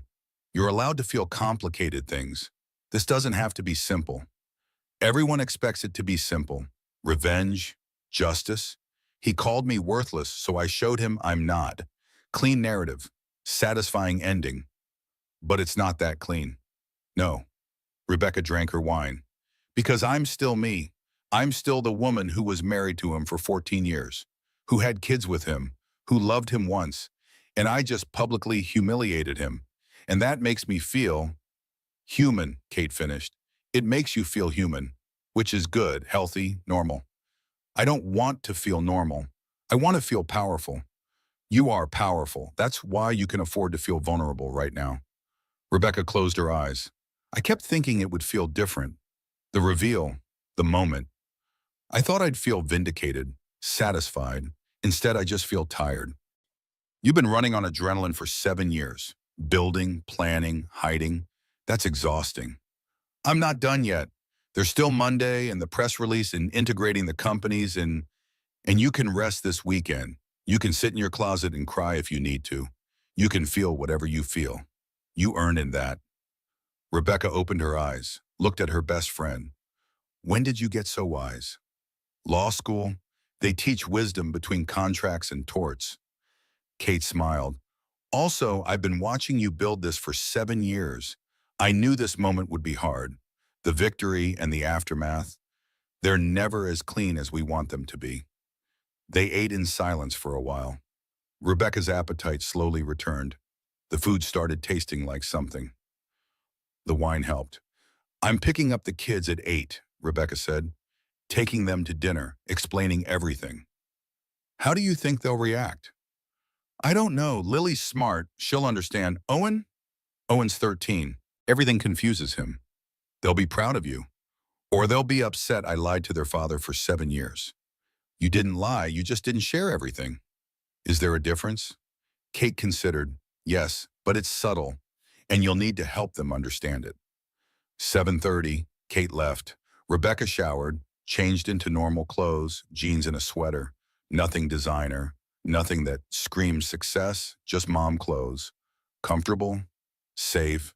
She drove the Honda Civic to the sad little apartment, the fake home, picked up Lily and Owen.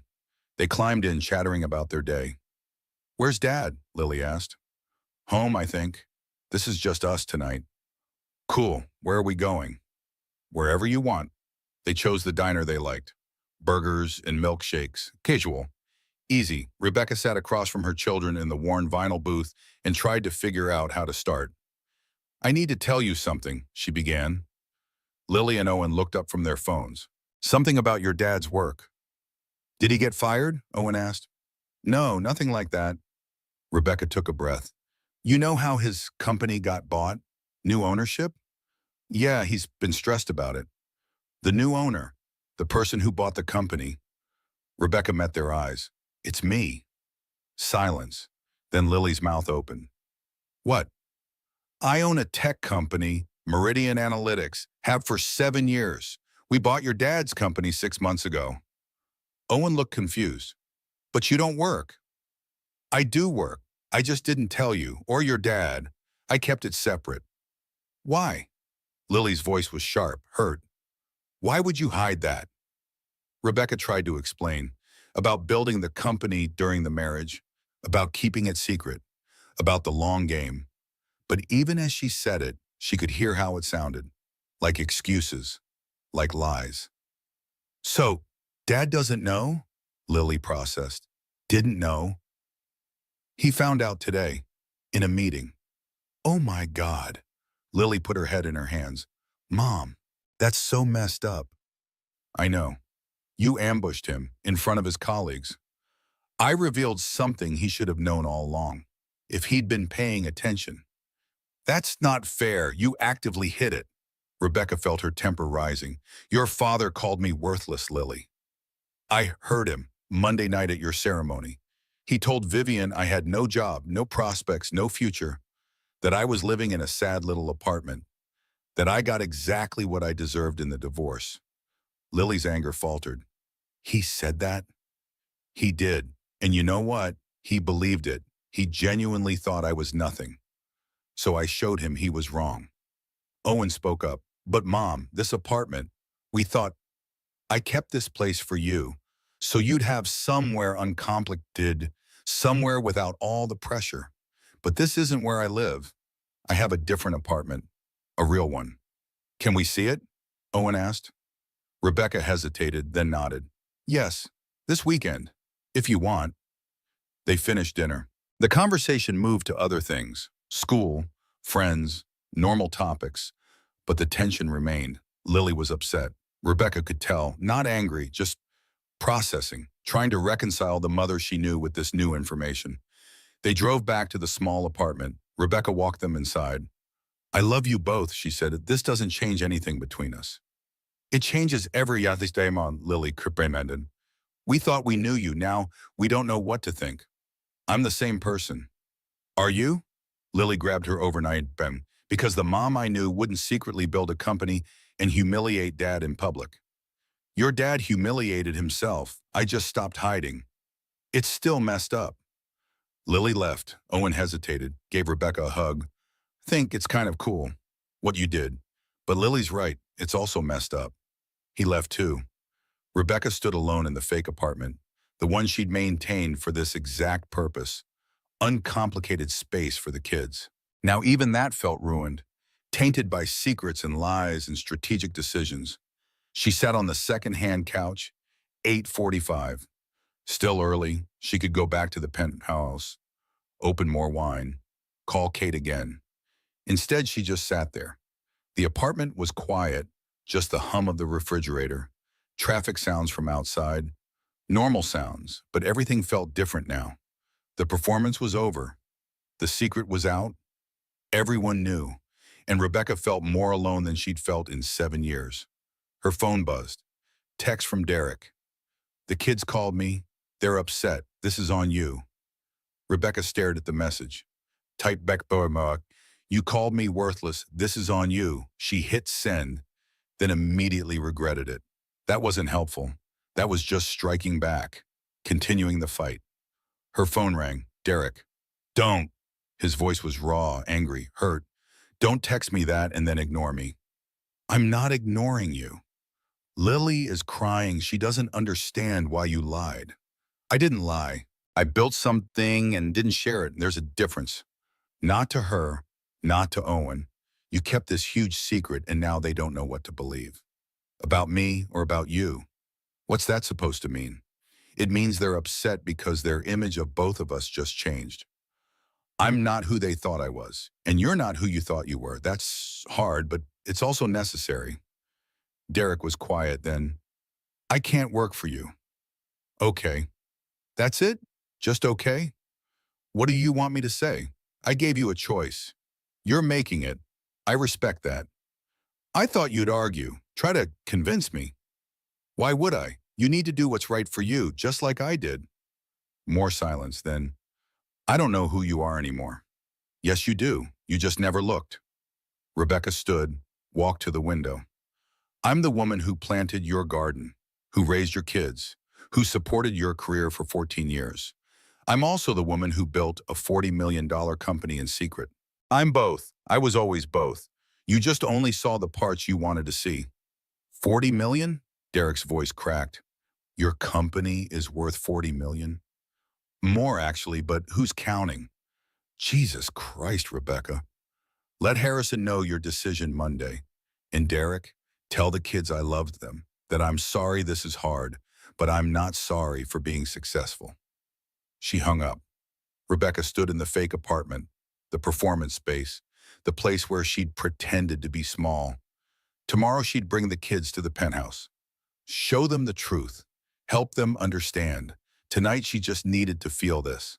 The aftermath, the dark place, the vulnerable space where she wasn't powerful or vindicated or strong, where she was just a woman who'd made hard choices and now had to live with the consequences. She turned off the lights, left the apartment, drove back to the penthouse, 43 floors up, real home, real life. Her closet still looked the same. Designer shoes, expensive clothes, evidence of success. Rebecca changed into pajamas, got into bed, looked at the ceiling. Tomorrow would be better. Tomorrow she'd feel strong again. Tomorrow she'd remember why she did this. Tonight she just let herself break down a little. Let herself cry. Let herself be human. Because even extraordinary women had dark nights. Even winners had moments of doubt. And that was okay. That was necessary. That was real.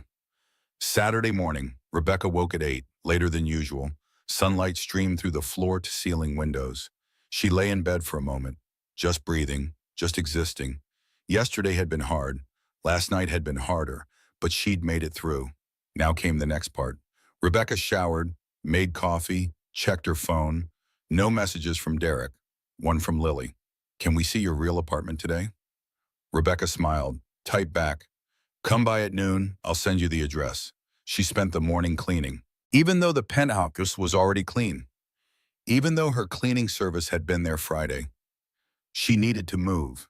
Needed to prepare. Needed to make this space ready for her children to see. At 11:45, she texted the address. Waited. Watched the city below. The elevator announced arrivals with a soft chime. Noon exactly, Lily and Owen stepped out. They stood in the entryway, staring, not moving. Welcome, Rebecca said. Come in. Lily walked forward slowly, taking it in, the open floor plan, the designer furniture, the view. Mom, this is big, Rebecca offered. Insane. Owen rushed to the windows. You can see everything. Lily turned in a circle. How long have you lived here? 5 years, since right before the divorce finalized. And we never knew. I kept it separate for a lot of reasons. Rebecca gave them the tour, the kitchen, the living room, the guest rooms, her office. Lily's eyes got wider with each room. Your closet is bigger than our entire apartment, Lily said quietly. The fake apartment, Rebecca corrected gently. This is real. That's just a place I kept for you. They ended up in the living room. Rebecca made lunch, sandwiches and fruit, normal food in a very unnormal setting. I don't understand, Lily said finally. Why hide this? Why not just tell Dad? Tell us. Rebecca sat down, chose her words carefully. When I started Meridian, your dad and I were still married. He was having affairs, making me feel small. If I'd told him about the company, he would have found a way to diminish it, to make it about him, to take credit or control or both. So you hid it. I protected it. I protected myself. I built something that was completely mine. But you could have told us after the divorce. I could have. But you were already dealing with so much. The separation, the custody arrangements. Learning to live in 2 homes, I didn't want to add more confusion. Owen spoke up. Plus, it's kind of cool, like you're a secret superhero. Rebecca laughed. I'm not a superhero. I'm just a businesswoman who got tired of being invisible. Dad's really upset, Lily said. I know. Is that what you wanted, to hurt him? No. Rebecca met her daughter's eyes. I wanted him to see me, really see me. If that hurt, it's because the truth was different from what he believed, not because I was trying to cause pain. They ate lunch. Gradually, the tension eased. Owen explored the apartment, found the gaming system Rebecca kept for when they visited. Lily sat on the couch, quiet, processing. Can I ask you something? Lily finally said. Anything. Are you happy? Like really happy? Rebecca considered. I'm satisfied. I built something extraordinary. But happy? That's more complicated. Why? Because success doesn't solve everything. It doesn't fix relationships. It doesn't make you less lonely. It just gives you a different set of problems. Do you miss Dad? I miss who I thought he was, who we were together in the beginning. But the real Derek? The one who called me worthless? No, I don't miss him.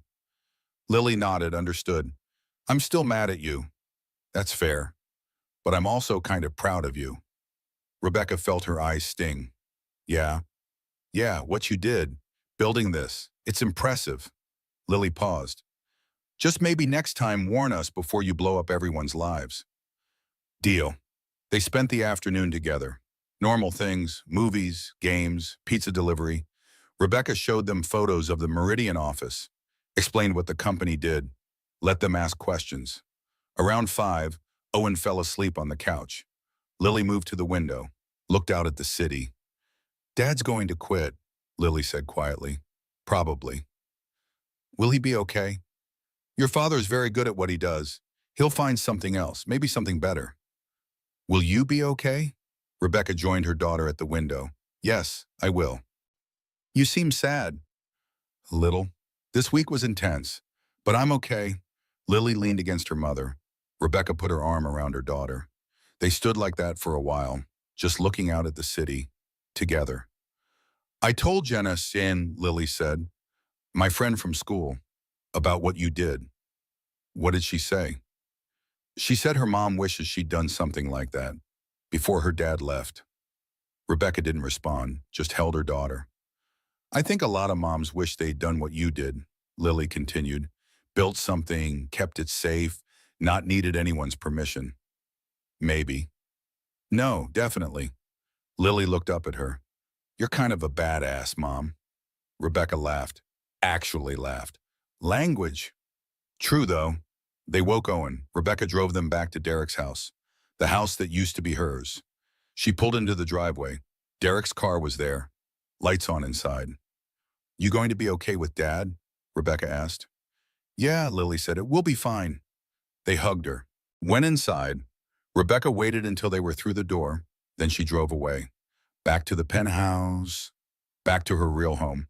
She sat at her desk in the office, opened her laptop, checked emails, Meridian business, Thompson Gray integration plans, press release draft for Monday. Everything was on track. Everything was working. The plan was succeeding, but Rebecca still felt that quiet ache, that sense that something was missing. Not Derek, not the marriage. Something else. Her phone rang. Grace Sullivan, her mentor. I heard about Friday, Grace said. Congratulations. Thank you. How are you holding up? Honestly, I'm not sure. That's normal. Big victories are often followed by big crashes. Your body processes all the adrenaline you've been running on. It's more than that. I thought I'd feel different, stronger. Instead, I just feel quiet. Grace was silent for a moment. Can I tell you something about my own experience? Please. 30 years ago, I built my first company, sold it for 8 figures. Everyone told me I should feel triumphant, powerful. But mostly I felt tired and a little sad because building that company had been my identity, my purpose. Once it was done, I had to figure out who I was without it. What did you do? I rested, I processed, I let myself feel everything, and then I started the next thing because the extraordinary women don't stop at one victory. We keep building. Rebecca smiled. Is that your way of telling me to start planning my next move? No, it's my way of telling you to take this weekend. Feel whatever you feel. Cry if you need to. Be vulnerable. Be human. And then Monday, you'll be ready to be extraordinary again. They talked for another 20 minutes. Grace shared stories from her own career, the victories, the valleys, the moments of doubt. By the time they hung up, Rebecca felt lighter. She made dinner, sat at her dining table, ate slowly. The city lights came on below. Saturday night, millions of people out there living their lives, dating, dancing, celebrating, being normal. Rebecca wasn't normal, probably never would be, but that was okay. She cleaned up, changed into comfortable clothes, poured wine, sat on her couch with a book. Her phone buzzed. Text from Bradley Winters. Derek told the team he's quitting. Wanted you to know. Rebecca typed back, thanks for letting me know. How's the team handling it? Mixed reactions. Some are relieved, some are worried, but we'll be okay. Good. See you Monday. She set down her phone. Derek was quitting. That was his choice. His right. Part of her was relieved. Working together would have been awkward. Difficult. This was cleaner. Another text. Kate, how are the kids? Better. They saw the penthouse. I think Lily understands now. Good. And you? I'm okay. Really. Just processing. Proud of you. Rebecca smiled at her phone. Proud of you. 4 words. But they meant everything. She finished her wine, got ready for bed. Tomorrow she'd spend the day preparing for Monday. The press release would go out at 9 a.m., announcing Rebecca Thornton as CEO of the merged companies, Meridian and Thomson Gray, combined force in the marketing analytics space. The business world would take notice. Her competitors would scramble. Her clients would want meetings. Her story would spread. The invisible woman who built an empire. The ex-wife who bought her husband's company. The underestimated mother who became a CEO. The narrative was already forming. Rebecca could see it, and she needed to be ready to control it, to tell her story her way, not Derek's version, not anyone else's interpretation. Hers, but tomorrow. Tomorrow she'd prepare. Tonight she'd rest. Rebecca lay in bed, looked at the ceiling, felt the quiet strength returning. The vulnerability was still there, the sadness, the complexity, but underneath it all, something solid. She'd done it. The reveal, the confrontation, the aftermath. She'd survived all of it. And Monday she'd show everyone who she really was. Not Derek's ex-wife, not the worthless one, not the woman with no prospects. Rebecca Thornton, CEO, founder, mother, extraordinarily successful businesswoman who'd refused to stay small. That was worth fighting for. That was worth protecting. That was worth everything. Rebecca closed her eyes, slept, dreamed of empires and possibilities in the future she was building. Tomorrow would be better. Monday would be extraordinary. She was ready. Monday morning, 5 a.m. Rebecca woke before her alarm. Lay in bed for 5 minutes, just breathing, feeling the weight of what today meant. The press release would go out at 9. By 10, every business publication would have the story. By noon, social media would explode. By evening, Rebecca Thornton would be a name everyone recognized. No more hiding, no more secrets. Just truth. Rebecca got up, showered, stood in her closet for 10 minutes deciding what to wear. Not just clothes, armor, statement, identity. She selected a charcoal gray suit, tailored, perfect, strong without being aggressive, professional without being boring. She paired it with a cream blouse, simple jewelry, her mother's pearls. She looked in the mirror, recognized herself. This was who she'd always been, just hidden, just waiting, not anymore.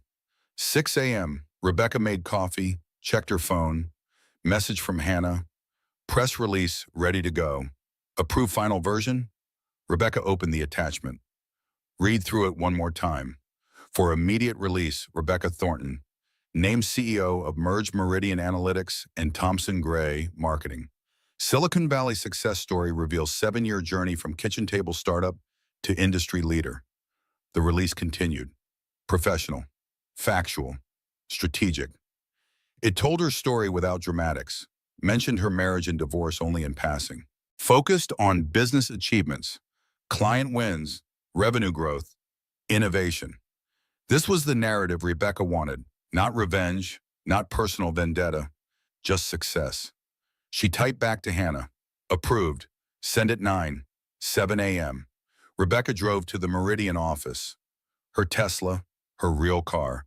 No more hiding behind the Honda Civic. That performance was done. The office building gleamed in morning light. She parked in her reserved space, executive level. Her name on the sign. Rebecca Thornton, CEO. She'd earned that.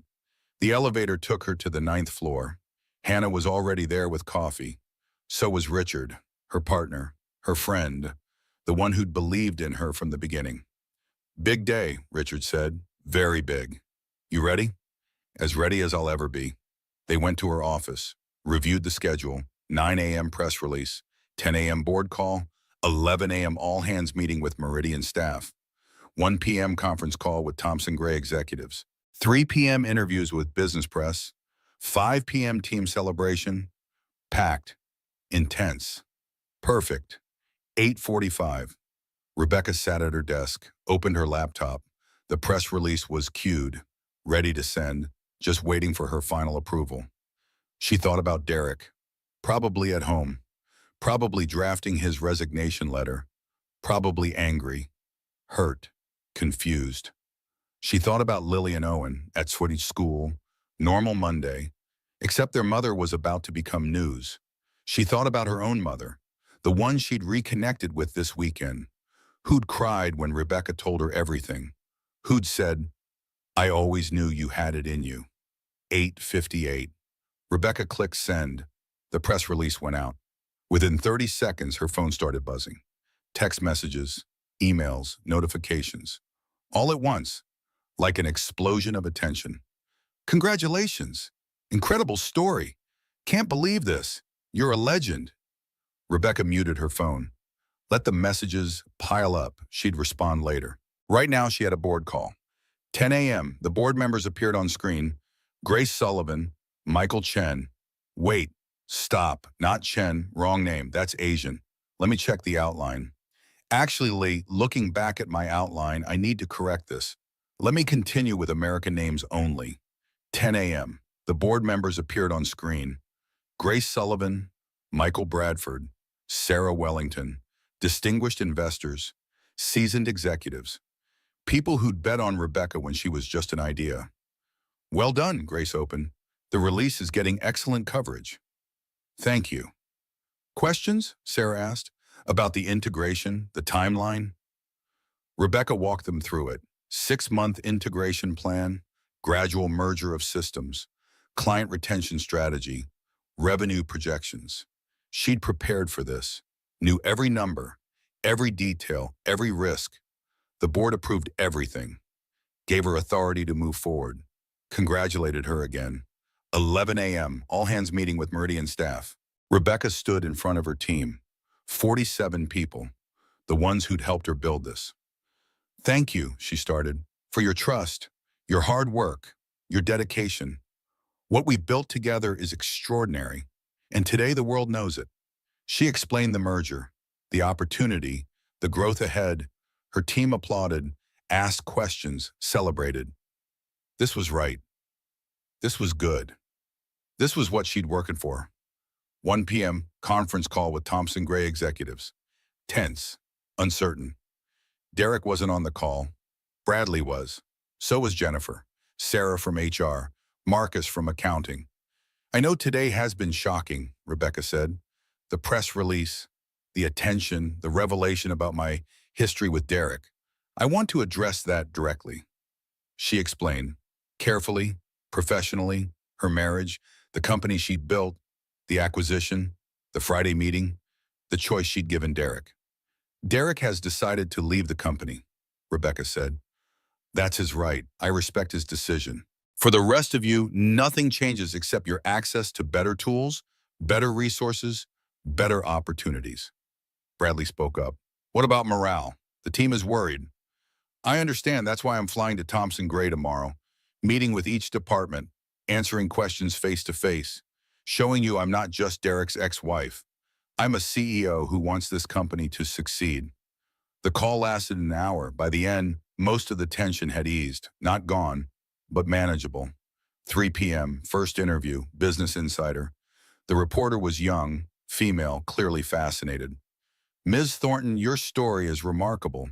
Building a company in secret while married, buying your ex-husband's firm. How did you plan all this?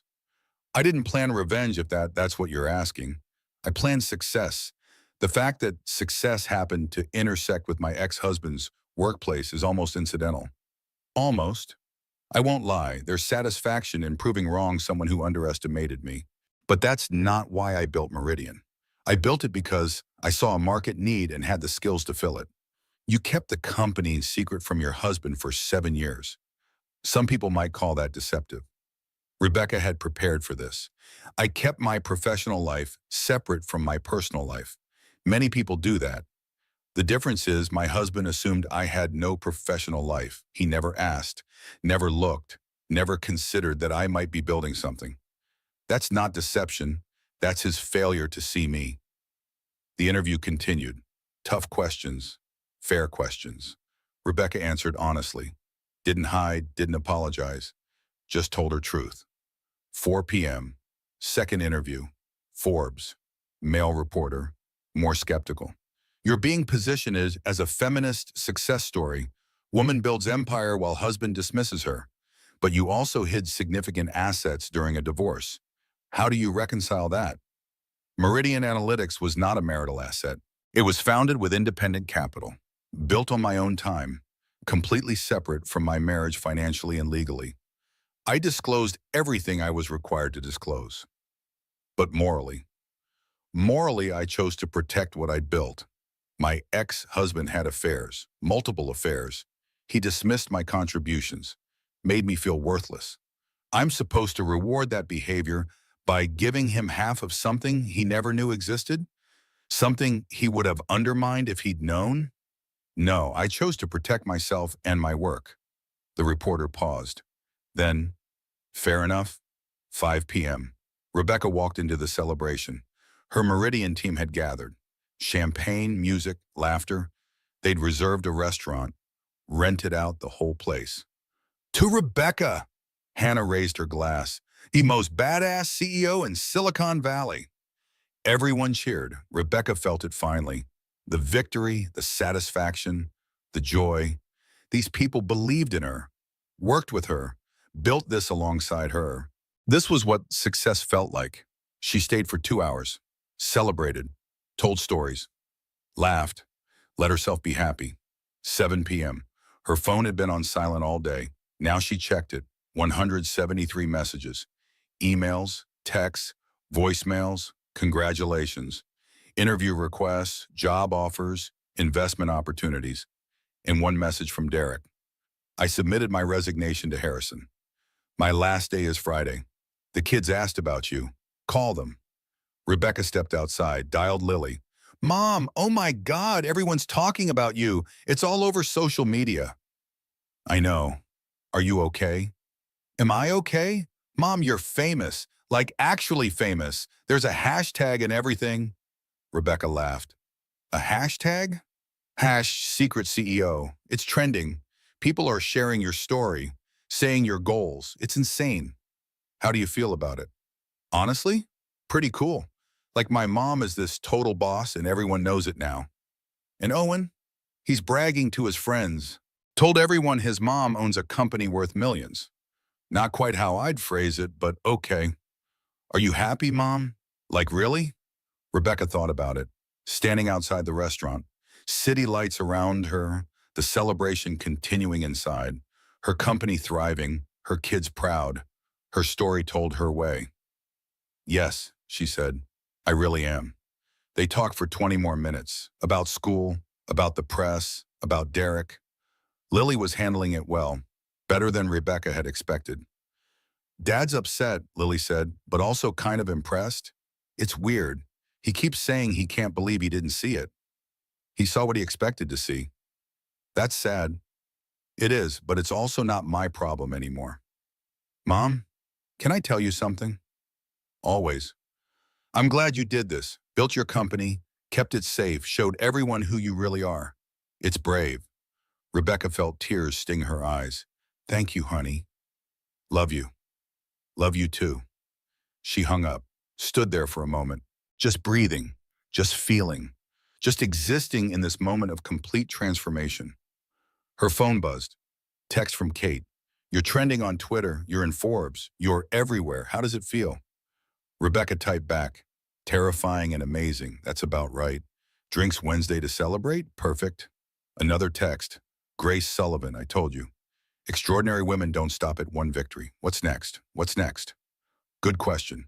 Rebecca had been so focused on this moment, this reveal, this transformation. She hadn't thought much about after, but now the possibilities opened up. Meridian and Thomson Gray merged. $40 million company, growing, opportunities for expansion, new markets, new products, new challenges. She could build something even bigger, even better, even more extraordinary. Or she could consolidate, stabilize, enjoy what she'd already built. Or something else entirely, something she hadn't imagined yet. The future was open, unknown, mas completely hers to design. Rebecca went back inside, rejoined the celebration, raised her glass. To new beginnings, she toasted. To Rebecca, the team shouted back. She drank, laughed, let herself feel the joy, the satisfaction, the peace that came from finally being seen. Not as someone's ex-wife, not as someone's mother, not as someone's dismissed partner, just as herself. Rebecca Thornton, founder, CEO, extraordinary woman who'd refused to stay small. That was her story now, her truth, her identity, and it felt exactly right. 3 weeks later, Rebecca sat in the Thomson Gray conference room, the same room where she'd revealed herself, the same view, the same table, but everything felt different now. Around her sat her new executive team. Bradley Winters had been promoted to VP of Sales. Jennifer led client services. Sarah headed HR. Marcus managed finance. New people filled the gaps Derek and others had left. Quarterly numbers, Rebecca said. Let's see them. Bradley pulled up the slides. Revenue up 12%. Client retention 94%. 3 new major contracts. One major publication had called the merger the most successful integration in recent marketing tech history. This is excellent. Rebecca reviewed the numbers. What's driving the growth? Integration of the platforms, Jennifer explained. Clients love having everything in one system. Plus, the Meridian brand gives us credibility we didn't have before. And morale? Rebecca looked at Sarah. Improving. It was rough the first week. A lot of uncertainty. But your daily presence helped. The team sees you're committed. Rebecca had moved some of her work to Thomson Gray, split time between both offices, showed her face, learned names, built relationships. It was exhausting, but necessary. Any concerns? She asked. Just one. Bradley hesitated. Derek's clients, some of them are asking questions, wanting reassurance. Schedule calls. I'll talk to each one personally. Explain the transition. You sure that's your time? It's the right thing to do. Derek built those relationships. They deserve to hear from me directly. The meeting continued. Strategy, planning, execution. This was the work Rebecca loved. Building, growing, solving problems, making things better. 2 hours later, she wrapped up. Her phone showed a message from Lily. Volleyball game tonight. Can you come? Rebecca checked her calendar. Budget review at 4, conference call at 5. But nothing she couldn't move. I'll be there. What time? 6. Love you. Rebecca smiled. Things with the kids had smoothed out. The initial shock had faded. Now they were proud, excited. Lily wore a Meridian t-shirt to school. Owen told his friends his mom was basically Tony Stark. Not quite accurate, but close enough.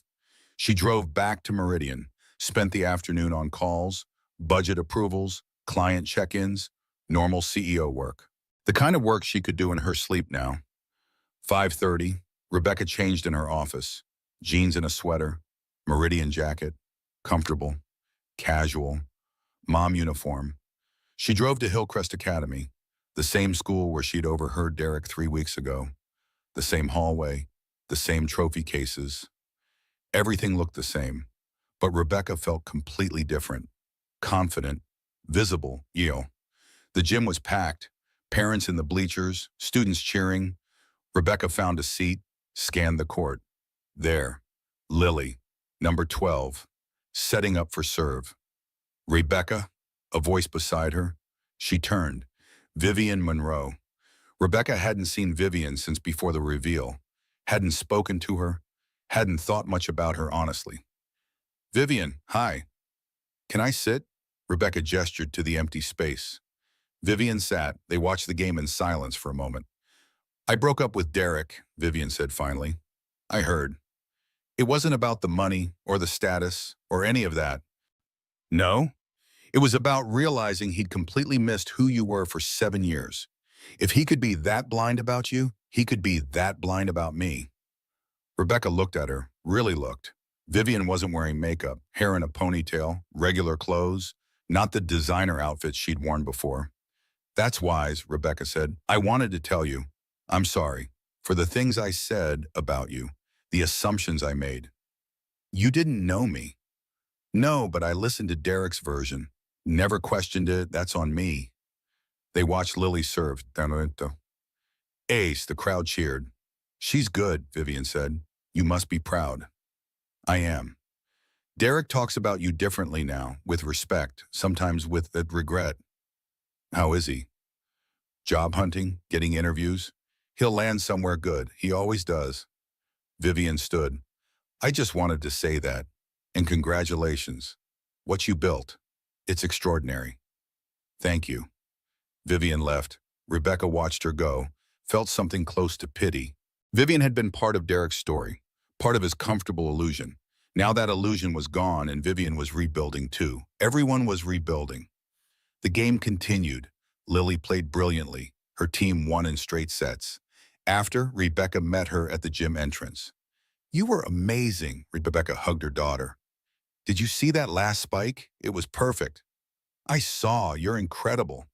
Owen appeared. He'd been in the stands with friends. Can we get pizza?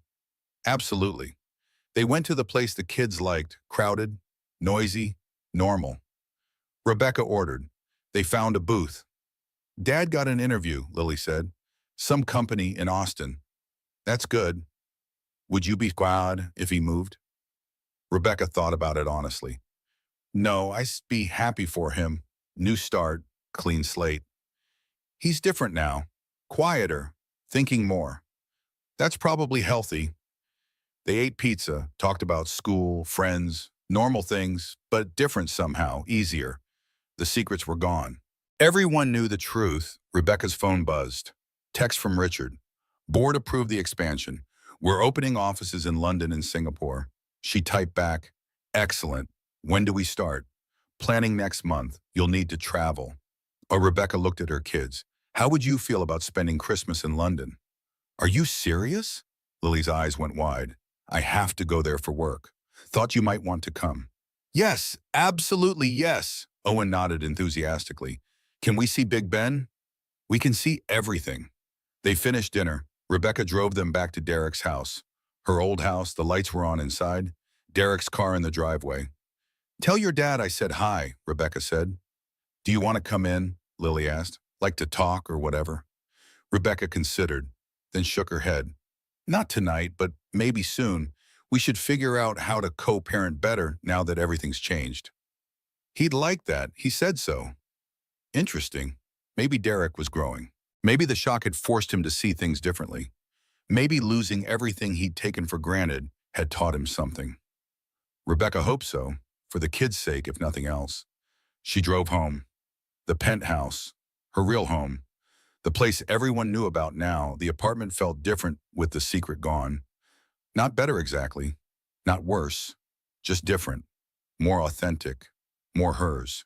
Rebecca changed into comfortable clothes, poured wine, sat on her couch with her laptop, checked the expansion plans Richard had sent. London office would need staff, Singapore office too, hiring, training, building teams in new markets. This was the next challenge, the next mountain, the next thing to build. Her phone rang. Grace Sullivan. I heard about London and Singapore. Congratulations. Thank you. It's exciting, terrifying, both. That's how you know it's the right move. Grace paused. Can I tell you something? Of course. I've been in business 40 years. Built 4 companies, sold 3, kept 1. And the thing I've learned is this. The victories matter, but the journey matters more. Who you become while building, that's the real success. Who have I become? Someone who doesn't need anyone's permission to be extraordinary. That's rare. That's powerful. That's something to protect. I will. I know you will. That's why I invested in you. They talked for another hour. About business, about life, about the balance between ambition and happiness. about the cost of success and whether it was worth it. It was worth it. Rebecca knew that now. Not just the money, not just the company, but the transformation, the becoming, the journey from invisible to visible, from dismissed to respected, from worthless to valued. That was worth everything, everything. 10 p.m., Rebecca got ready for bed, checked her email one more time. Message from Derek. I know we're not in a good place, but I want to say something. I'm sorry for not seeing you, for calling you worthless, for assuming you were less than you are. You're extraordinary. You always were. I was just too blind to see it. I hope someday we can be friends. For the kids, but also because you deserve better from me than what I gave. Congratulations on everything. You earned it. Derek. Rebecca read it 3 times. Felt the anger that had driven her for so long, the hurt, the need to prove him wrong. But underneath that, something else. Forgiveness. Not complete, not immediate, but possible. Eventually. She typed back, thank you. That means something, Shem. Let's talk soon about the kids. They need us both. She hit send, felt lighter. The anger was becoming something else, something smaller, something manageable. She didn't need to carry it anymore. Didn't need to be fueled by it. The rage that had driven her for 7 years was transforming into something healthier, quieter, wiser. Peace. That's what it was. Peace under Demos. Rebecca got into bed, looked at the ceiling, thought about the past 3 weeks, the reveal, the press, the reaction, the transformation. She'd done it. She'd shown everyone who she was, really was. And the world had responded with respect, with admiration, with recognition. But more importantly, she'd shown herself, proven to herself that she was capable of extraordinary things, that she didn't need Derek's validation, that she could build empires while everyone assumed she was doing nothing. That power had always been hers. She'd just been waiting for the right moment to use it. Her phone buzzed one more time. Text from Kate. Drinks Wednesday still on? Definitely. Proud of you. Always was. Always will be. Rebecca smiled, set down her phone, closed her eyes. Tomorrow she'd wake up and do it all again. Run her companies, be a mother, build her empire, live her life, but tonight she'd rest. She'd earned it. She didn't check her phone 3 times anymore. Didn't panic clean. Didn't rehearse her conversations before they happened. She just existed. Comfortably, confidently, completely. The panic behaviors were gone. The performance was over. The real Rebecca was all that remained, and she was extraordinary. Outside, the city hummed, 43 floors below, millions of people living their lives. Most of them would never build what she'd built, never take the risks she'd taken, never transform the way she'd transformed. But some would. Some woman somewhere would hear her story, would see that it was possible, would decide to build something in secret, to protect her dreams, to refuse to stay small. And that woman would succeed because Rebecca had shown her how. That was the real legacy, not the company, not the money, not even the satisfaction of proving Derek wrong. The legacy was showing other women what was possible when you refused to be invisible, when you built something extraordinary, when you became who you were always meant to be. Rebecca Thornton, founder, boom mother, extraordinary woman who'd spent 7 years playing small while building an empire. The worthless ex-wife who bought her husband's company. The invisible woman who became impossible to ignore. That was her story, and it was just beginning. The champagne glass had shattered 3 weeks ago. That sound still echoed in her memory. The sound of something ending, the sound of something breaking, but also the sound of something beginning. Rebecca fell asleep thinking about London, about Singapore, about the future she was building, about her kids, about the next chapter, about all the possibilities that opened up when you finally stopped hiding, when you finally stepped into the light, when you finally became who you were always meant to be. Extraordinary, visible, real. The girl who'd clipped coupons and hidden her dreams was gone. The woman who owned empires had taken her place, and that woman was ready for whatever came next. Because she'd learned the most important lesson of all, the prison door had never been locked. She just believed Derek when he told her it was. The waste wasn't the years trapped.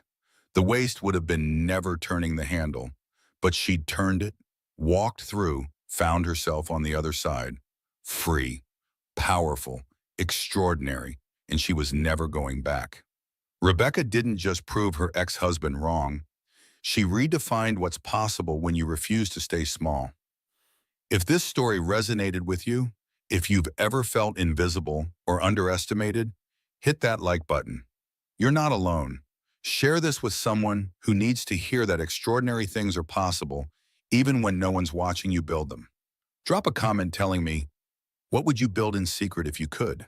And subscribe for more stories about ordinary people who did extraordinary things.